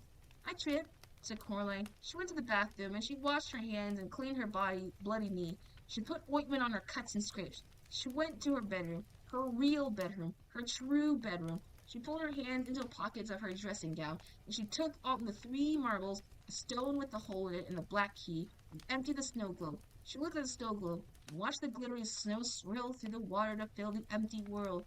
She put it down and watched the snow fall, covering the place where the little couples have once stood. Coraline took a piece of the string from her toy box, and she strung on the black key on the string. Then she knotted the string and hung it around her neck. There, she said. She put some clothes and the key under the t-shirt. It was the cold against her skin. The stone was into the pocket. Coraline walked down the hallway to her father's study. He had his back to her, but she knew, just from only seeing him, that his eyes were turning around would be her father's kind gray eyes. And she crept over and kissed him on the back of the balding head. Hello, Coraline, he said. Then he looked around and smiled at her. What's all that for? Nothing. I just miss you sometimes, that's all, said Coraline. Oh, good, he said. He put the computer to sleep, stood up, and then for no reason at all, he picked Coraline up, which he had not been doing for such a long time. Not since he had started pointing out she was too much old to be carried, and he carried her into the kitchen.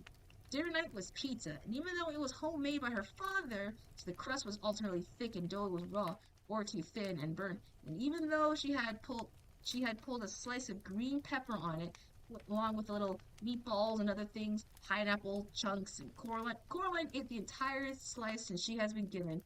Well, she ate everything except for the pineapple chunks. Even in this book world, she's like even in the book world, she's a pineapple on pizza hater. That's funny. And soon enough, it was bedtime. Coraline kept the key around her neck. She pulled the gray marbles beneath her pillows and the bed at night. Coraline dreamed to dream. I said, dream to dream. She was at a picnic under the old oak tree in a green meadow. The sun was high in the sky, and while there were distant fluffy white clouds on the horizon, the sky above her head was a deep, untroubling blue. There was a white lining cloth laid on the grass, bowls piles high with food, and she could see salads and sandwiches, nuts and fruits, jugs of lemons and waters, and thick chocolate milk. Coraline sat on the other side of the table cloth with the 3 the other children took, at a side each. They were dressed in their oddest clothes. The smaller of them, sitting on Coraline's left was a boy with red velvet knees, breeches filled with fluffy, frilly white shirts. His face was dirty, and he was piling high up the plate with boiled new potatoes, and he was looking like a cold whole cookout trout. "This is the finest of picnics, lady," he said to her. "Yes," said Coraline, "I think it is. I wonder who organized it."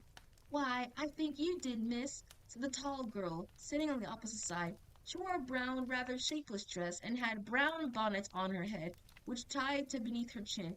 "And we are so more grateful for you for than all you can ever can do." What the hell, I messed it up. "And we're more grateful for it, and for all that ever words can say." She was eating a slice of bread and jam, doubtfully cut into the bread from a large golden loaf of with a huge knife, and spooning a purple jam with a wooden spoon. She had jam all her mouth. "Aye, this is the finest food I've eaten in centuries," said the girl on Coraline's right. She was a very pale child, dressed in what seemed to be spider webs, with a circle of glittering silver in her blonde hair. Coraline could have sworn the little girl had two wings, like dusty silver but terrifying wings, not bird wings, coming out to the back. The girl piled high with pretty flowers. She smiled at Coraline, and it had been a very long time since she had almost, but not quite, forgotten how Coraline found herself liking this girl immensely. Hey, girl homies with the ghost girlies. Let's go.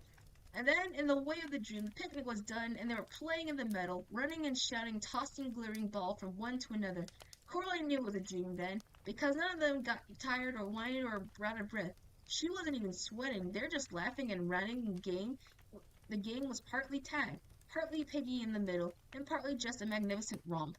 Three of them ran along the ground, while the pale girl fluttered a little over the head. She swooped down on butterfly wings to grab the ball she swinged up again in the sky before she tossed the ball to one of the other children.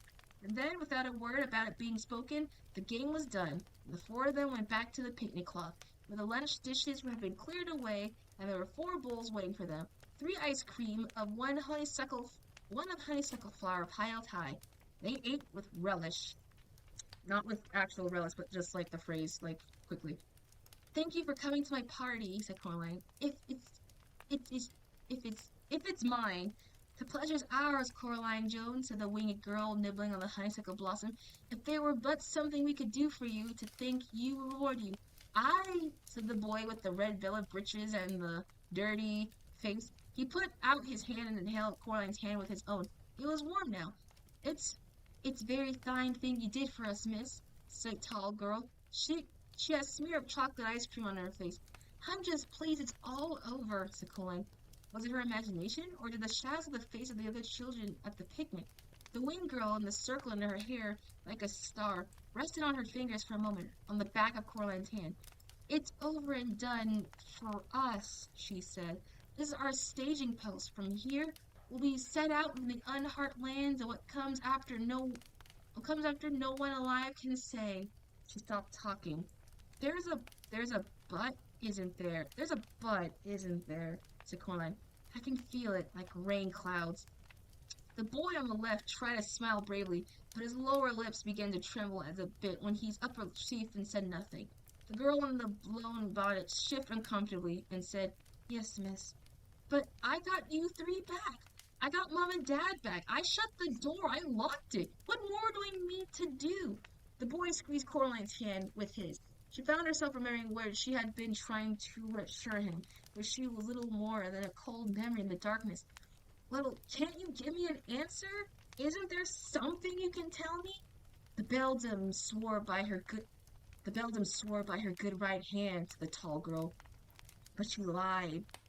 My goodness, my governess," said the boy, "used to say that nobody's ever given more than a shoulder than that she can bear." He shrugged as he said this, as if he has nothing yet made his own mind up, whether or not it was true. "We wish you luck," said the winged girl. "Good for timing and wisdom and courage, although we have already shown that you have not had all these blessings in abundance." She said she hates you," blurted out the boy. "She hasn't lost anything for so long. Be wise, be brave, be tricky."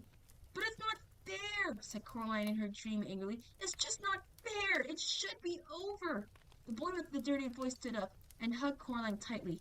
Take comfort in this. The Hold on, I'm losing my wording. Oh, water? Cool, thanks.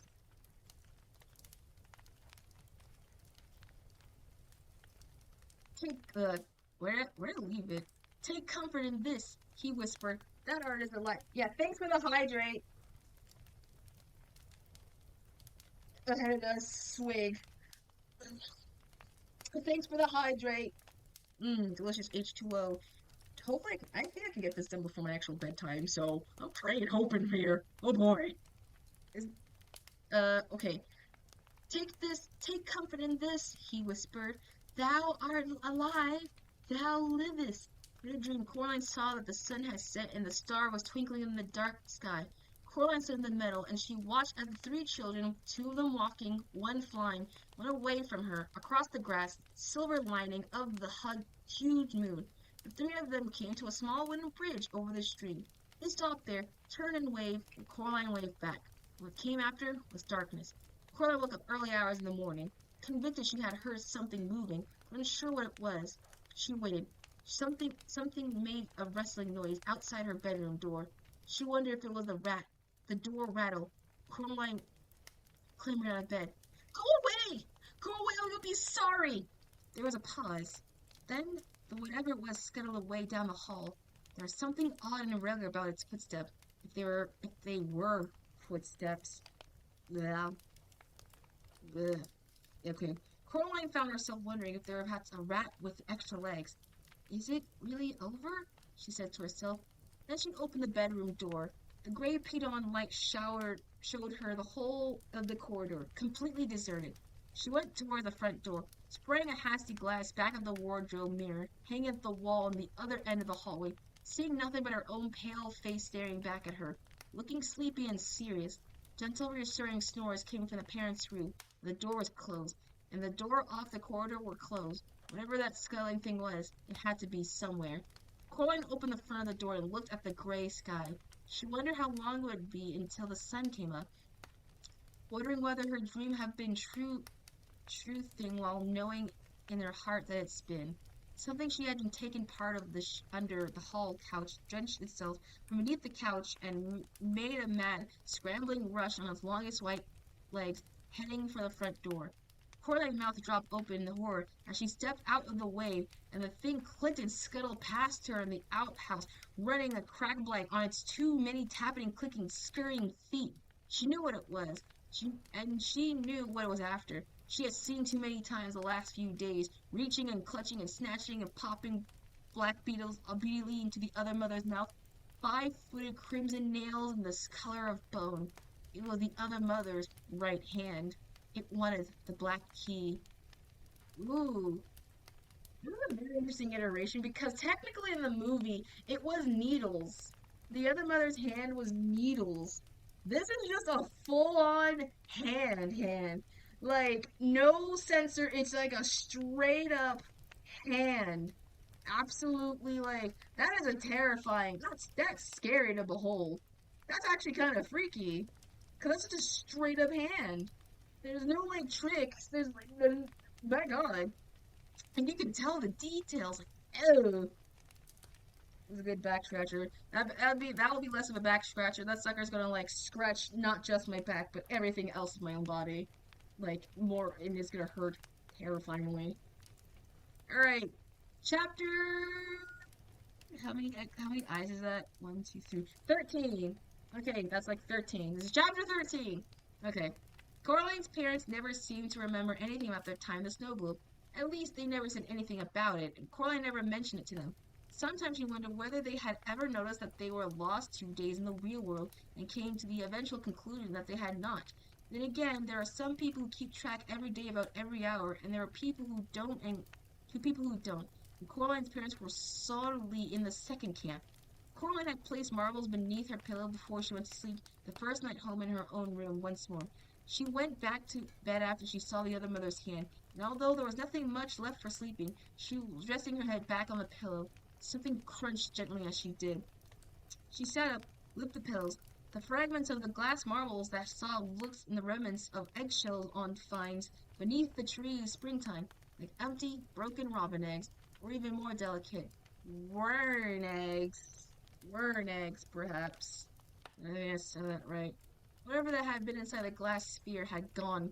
Coraline thought of the three children waving goodbye to her in the moonlight, waving before they crossed that silver stream. She gathered the eggshell thing fragments with care and placed them in a small blue box which had once held a bracelet that her grandmother had given to her when she was a little girl. The bracelet was long lost, but the box remains. Miss Spinks and Miss Forcible came back from visiting from Miss Spinks' niece, and Coraline went down to their flat for tea. It was Monday. On Wednesday, Coraline would go back to school. A whole new school year would begin. Miss Forcible insists on reading Coraline's tea leaf. Well, look, everything's mostly ship-shape and Bristol fashion, Louis, said Miss Forcible. Sorry? Everything's coming up roses, Miss Forcible. Well, almost everything. I'm not sure what that is. She pointed to a clump of tea leaves sticking out on the side of the cup. Miss Spink tooted the reach and set cup. Honestly, Miriam, give it to me. Let me see. She blinked though through her thick speckles. Oh dear. No, I have no idea what this signifies. It looks almost like a hand. Coraline looked. The clump of leaves did look like a hand, reaching for something. Hamish the Scotty dog was hiding underneath Miss Forcible's chair, and he would come out. I think he was some sort of bite, said Miss Spink. He's had a deep gash on the side, poor dear. We'll take him to the vet later in the afternoon, which I knew what could have done it.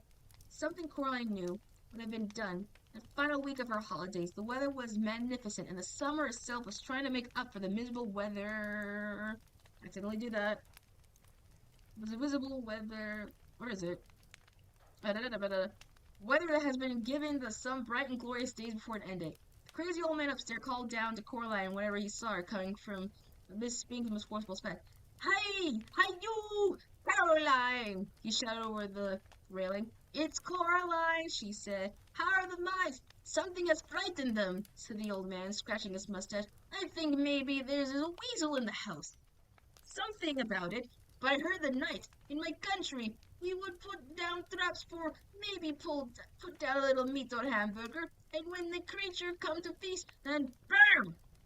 It would be caught and never bother us no more. The mice are so scary, they would not even pick up the little musical instruments. Bliggity-bliggity-bliggy. I don't think they want meat, said Coraline. She put her hand up and touched the black key that hung from her neck, and she went inside. She bathed herself and kept the key around her neck the whole time, and she was in the bath. She never took it off anymore. Something scratched in her bedroom window after she went to bed. Coraline was almost asleep, but she slipped out the bed and pulled open the curtain. A white hand with crimson fingernails leaped from the window ledge onto the drain pipe and was immediately out of sight. There were deep gouges in the glass on the other side of the window. Coraline slept uneasy that night, waking from time to time to plot and plan and ponder, and falling back to sleep, never quite certain where her ponder ended up in the dream began, on ear open for the sound of something scratching in her windpane or her bedroom. Excuse me. In the morning, Coraline said to her mother, I'm going to have a picnic with my dolls today. Can I borrow a sheet, an old one you don't need any longer, as a tablecloth? I don't think we have any of those, said the mother. She opened the kitchen door and held the napkins and the tablecloth, and pawed them around. Hold on, will this do? It was folded up to disposable paper cloth, covered with red roses, left over from some picnic they had been on several years before. That's perfect, said Coraline. I don't think you play with your dolls anymore, said Mrs. Jones. I don't, admitted Coraline. They're protective coordinations. We'll be back for lunch, said her mother. Have a good time. Coraline filled a cardboard box with dolls with the several plastic doll teacups. She filled a jug with water. She went outside. She walked down the road just as she was going to shop. Before she reached the supermarket, she cut the fence to some wasteland along the old drive, and crawled into the hedge. She had to go under the hedge into June journeys in order not to spill the water from the jug. It was a long, roundabout looping journey, but at the end of it, Coraline was satisfied as she has not been followed. Oh, we'll see about that. She came behind the disposable old tennis court. She crossed over to the meadow where the long grass swayed. She found the planks at the edge of the meadow. They were astonishingly heavy, almost too heavy for a girl to lift. Even using the strength, but she managed. She didn't have any choice. She pulled the planks out in the way, one by one, grunting and sweating with the effort, revealing a deep, round, bricked-in hole in the ground. It smelled of damp in the dark. The bricks were greenish and slippery. She spread the tablecloth and laid it carefully over the top of the well. She put plastic dolls and cups, footsteps or so, at the edge of the well, and she weighed each cup down with the water from the jug. She pulled down the grass beside each cup, making it look as much of a doll's tea party as she could. Then she reacted to her steps, back under the hedge, along the dusty yellow drive, along the back of the shops, back to her house. She reached up and took the key from around her neck. She dangled it from the string, as if it were the key were something she liked to play with. God dang, I keep doing that. She has something to play with. Then she knocked on the door of Miss Spink and Miss Forcible's flat. Miss Spink opened the door. "Hello, dearie," she said. I don't want to come in," said Coraline. "I just want to find out how Hamish is doing." Miss Spink sighed. "Yvette said that Hamish is a brave little soldier," she said. "Lucky the cut doesn't seem to infest it. You cannot imagine what could have done it. They very said some animal, he thinks, but I had no idea what Miss Bobo said. So he thinks it might have been a weasel." Mr. Bobo? The man from the up tops. Mr. Bobo's his name? Oh, 'cause Bobinski. Wait, so Bobo was the original name? I don't know. The more we now know, I guess. Final circus family, I believe. Romanian or Sylvian or Livorian or one of those countries. Bless me, I can never remember them anymore.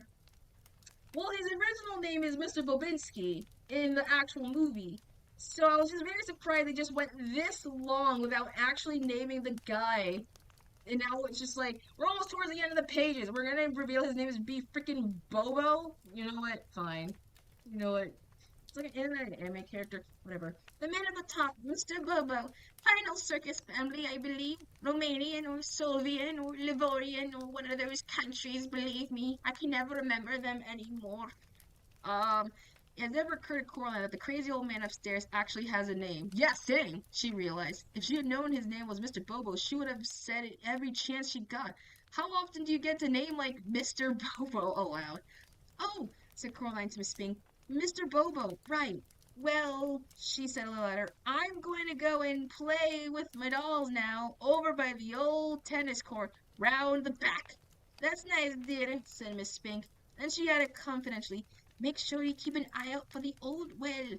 Mr. Lovat, who was here before your time, said that he thought it might go down for half a mile or more." Coraline hoped that the hand had not heard this last, and she changed the subject. "This key," said Coraline loudly. "Oh, it's just some old key from the house. It's part of..." He said loudly, "Oh, this key is some old key from my house. It's part of my game. That's why I'm carrying it around with me on this piece of string. Well, goodbye now." What extraordinary child," said Miss Spink to herself as she closed the door. Coraline assembled across the meadow towards the old tennis court, dangling and swinging the key back and forth. About 30 feet away. Wait. Hold on, reverse. Coraline ambled across the meadow towards the old tennis court, dangling and swinging the key on its piece of string. She walked. Several times she thought she saw something color of a bone in the undergrowth, keeping pace with her, about 30 feet away. She tried to whistle, but nothing happened. She sang out aloud and said a song her father made up for her when she was a little baby, which always made her laugh. It went, "Oh, my tritchy witchy girl, I think you are so nice. I give you bowls of porridge, and I give you bowl of ice cream.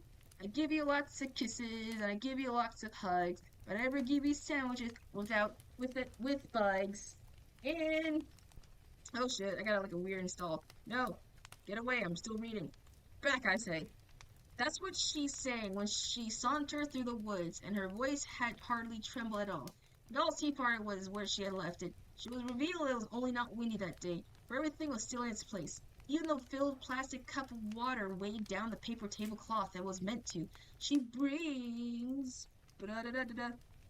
a sigh of relief. Now the hardest part.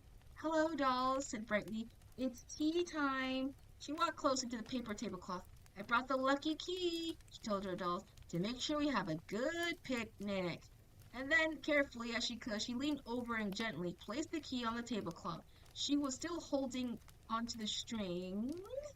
She held her breath, hoping that the cups of water on the edges of the well would weigh the cloth down, letting her take the key without collapsing the well. The key sat in the middle of the paper picnic cloth. Coraline letting go of the string and took a step back. Now it was all in the hands. She turned to the dolls. Who would like a piece of cherry cake? She asked. Jeremiah, Inky, Prisma Rose, Prime Rose. As she served each doll a slice of invisible cake on an invisible plate, chattering happily as she did. With a quarter eye, she saw something bone-white scampering from the tree trunk to another. Close and closer, she forced herself to look at it. Jeremiah! Jeremiah, I think. Jeremiah, said Coraline. What a bad girl you are! You dropped your cake. Now I have to go over and get you a whole new slice. As she walked around the tea party until she was on the other side of the hand, she pretended to clean up and spill Jimmer's cake to all to get Jimmer another piece. And then, in a skitter, chilling rush, it came, the hand running high on the fingertips, scrabbling through the tall grass and up on the tree stump. It stood there for a moment, the crab tasting the air. Then it made one triumphant, nail-clacking leap onto the center of the paper tablecloth. Time slowed down for Coraline, the white finger closing around the black key.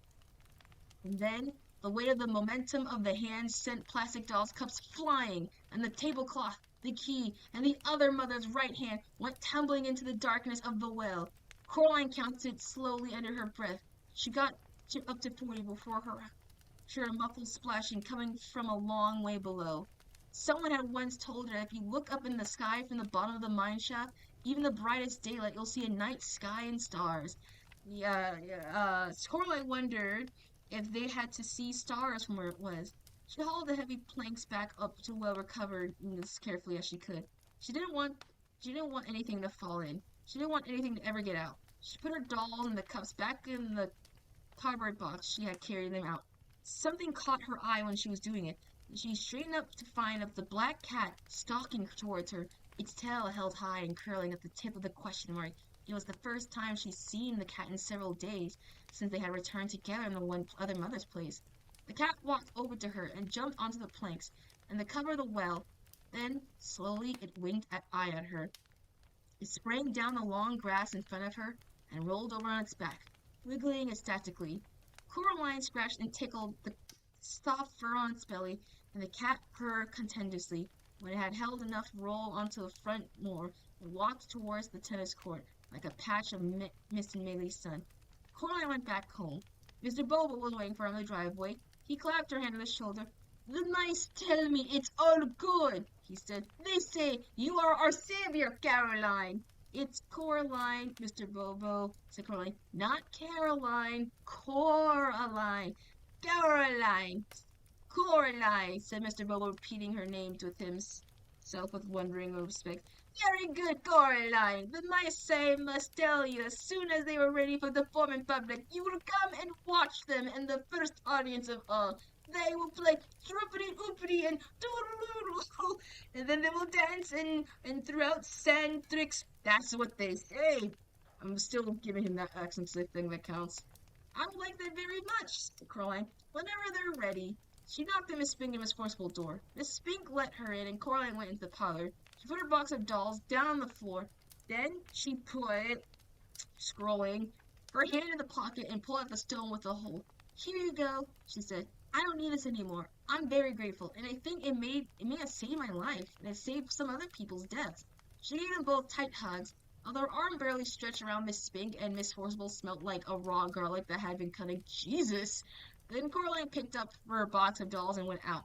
What an extraordinary child, said Miss Spinks. No one had hugged her like that since she had retired from the theater. That night, Coraline laid in bed, all bathed, teeth clean, with her eyes open, staring at the ceiling. It was warm enough that, now that her hand was gone, it opened. Yeah, wait, I lost my mind. It warmed enough that, now that his hand was gone, she had opened the bedroom windows wide. She had to insist that her father that the curtains not be entirely closed. Her new school clothes were laid out carefully on her chair for her to put on as she worked. Normally on the night before the first day in term, Coraline was apprehensive and nervous, but she realized there was nothing left about school that could scare her anymore.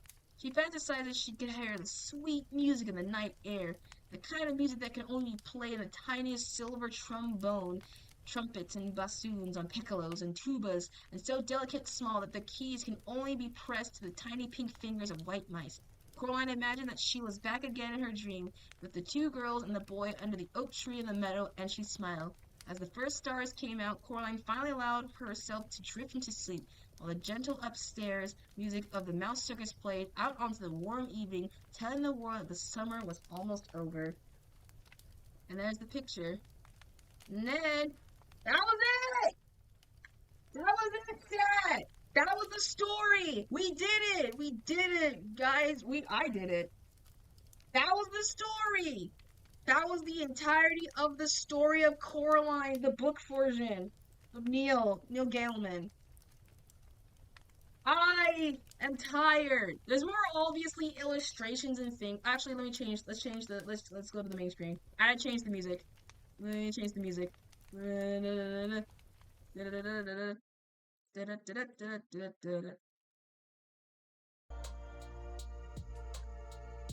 Okay. Yeah, we did it. Oh my god. My throat is tired. That was the most I think I've ever spoken in terms like in one sitting. I love the story plus your voice acting. I'm surprised I did well. I don't know if my mic was like the only thing holding me because I don't have like a thank you for posture check. Ouch. I am very you can tell obviously how the book is vastly different from the actual the movie. All of characters and elements are played like completely out of order in a way that does not really align with the books. Obviously, the revealing of Mr. Bobo's name coming towards the latter half is the book is very funny. How do you lift that book without using your hand? Oh, I just have it next. It's just a display case next to me. Oh, let me put it like here. Oh wait, can I make it smaller so I can actually show like so I can show like I'm holding the book. There we go. It kind of looks like I'm holding the book, but it's not really much. But yeah, it was very interesting kind of reading this book. There's a lot of elements that obviously did not correspond with like the book, description-wise and things like that. And the doll motif surprisingly never came in. I'll say the illustration is so well drawn. The illustrations are drawn. I was surprised a lot of like, for as much as the movie had like the doll theme and things like that, there was not like, I was surprised like, obviously the dolls were playing a part to it. I was surprised they didn't mention the doll. I was wondering how Coraline was gonna get like out half of the situations because she had to have Wybie there. Because he was literally the reason why, like, the plot kept going. You obviously can tell how heavy plot-wise the book was in terms of, like, speaking, because Coraline, 99% talks to herself. Like, talks to herself, thought-wise, barely talking to anyone else. So it was going to be chunky words, like, very chunky words in it. A separate couple minutes. I'm glad I was able to do it. This is like I said the first time. I've never done a book reading stream. I don't know. Will I do more in the future? I honestly, God, have no idea. I mean, y'all can let me know just in the future if I ever do something like that. I want to do one of the things in general with book reading, and obviously this was the book that I wanted to read, essentially, because I never had a chance to read it. I knew some things about it. The description of the characters is very interesting as well. And there was, like, other elements as well that play into it, because, like, the drawings they're not the same as the thing, and a lot of elements correspond. I was surprised that the first thing Coraline did immediately wasn't to go back into the world, but to call a policeman. Like, she's smart. That's smart. She was smart right there. That's just very funny to me. That was just very funny to me. Like, in the movie, Coraline was like, I'm gonna go back into the world. Book Coraline was just like, I'm just gonna call the cops and not, like, risk myself. Who knows? Bravo. Yeah. Yeah, it was smart. But I'm gonna honestly end the stream because it is 1, way late, 2, I need to eat, and 3, my fucking voice hurts from talking and doing this stuff. This is very not, like, the thing. You should rest. Yeah. Tomorrow, we're gonna do Minecraft, at 3. It might be later because technically the fact that I might not have a car access, because, I don't know, I might not have an access to a car. But we'll play Minecraft. We're gonna do some Minecraft games. So roughly around 3:30. I'm only gonna say that at the very least. But yeah. But after that, 3 o'clock or 3:30. I know I put 3, but that's the fact that I'm gonna have a car access. But I might not have a car access, so it'll be roughly around the 3 time zone. My latest will be like 3:30. I don't know. I don't know. But that's alright then. Yeah. But thank you all for joining today's stream. This is like the first of the book reading. I hope to do more book readings of just my favorite books in general. I don't know how often ever. Maybe this could be like a rare thing if I ever do like a subathon. I just do like another book reading.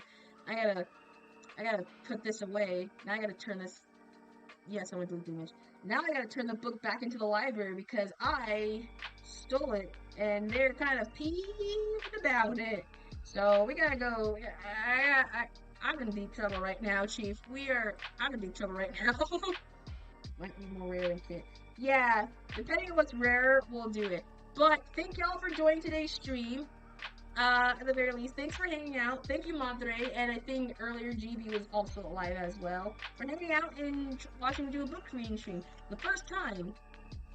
If you like this or suggest more of this, let me know. I don't know. I'll find some other books to read that are appropriate at the very least, but just in general.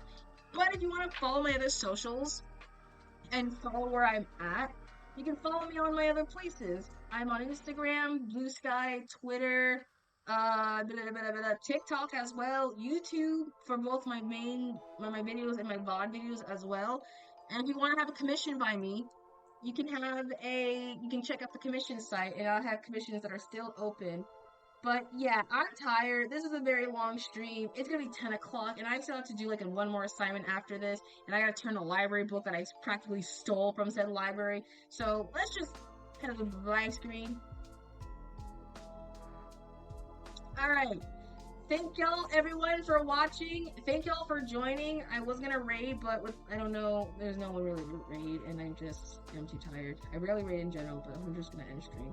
But thank y'all for joining. I'll see y'all roughly around 3:30 tomorrow, probably for Minecraft or whatever.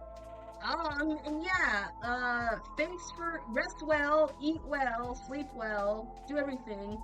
And thanks for tuning in to the book reading stream, but it's time for this fox to tune out. Alright, everyone. Bye-bye.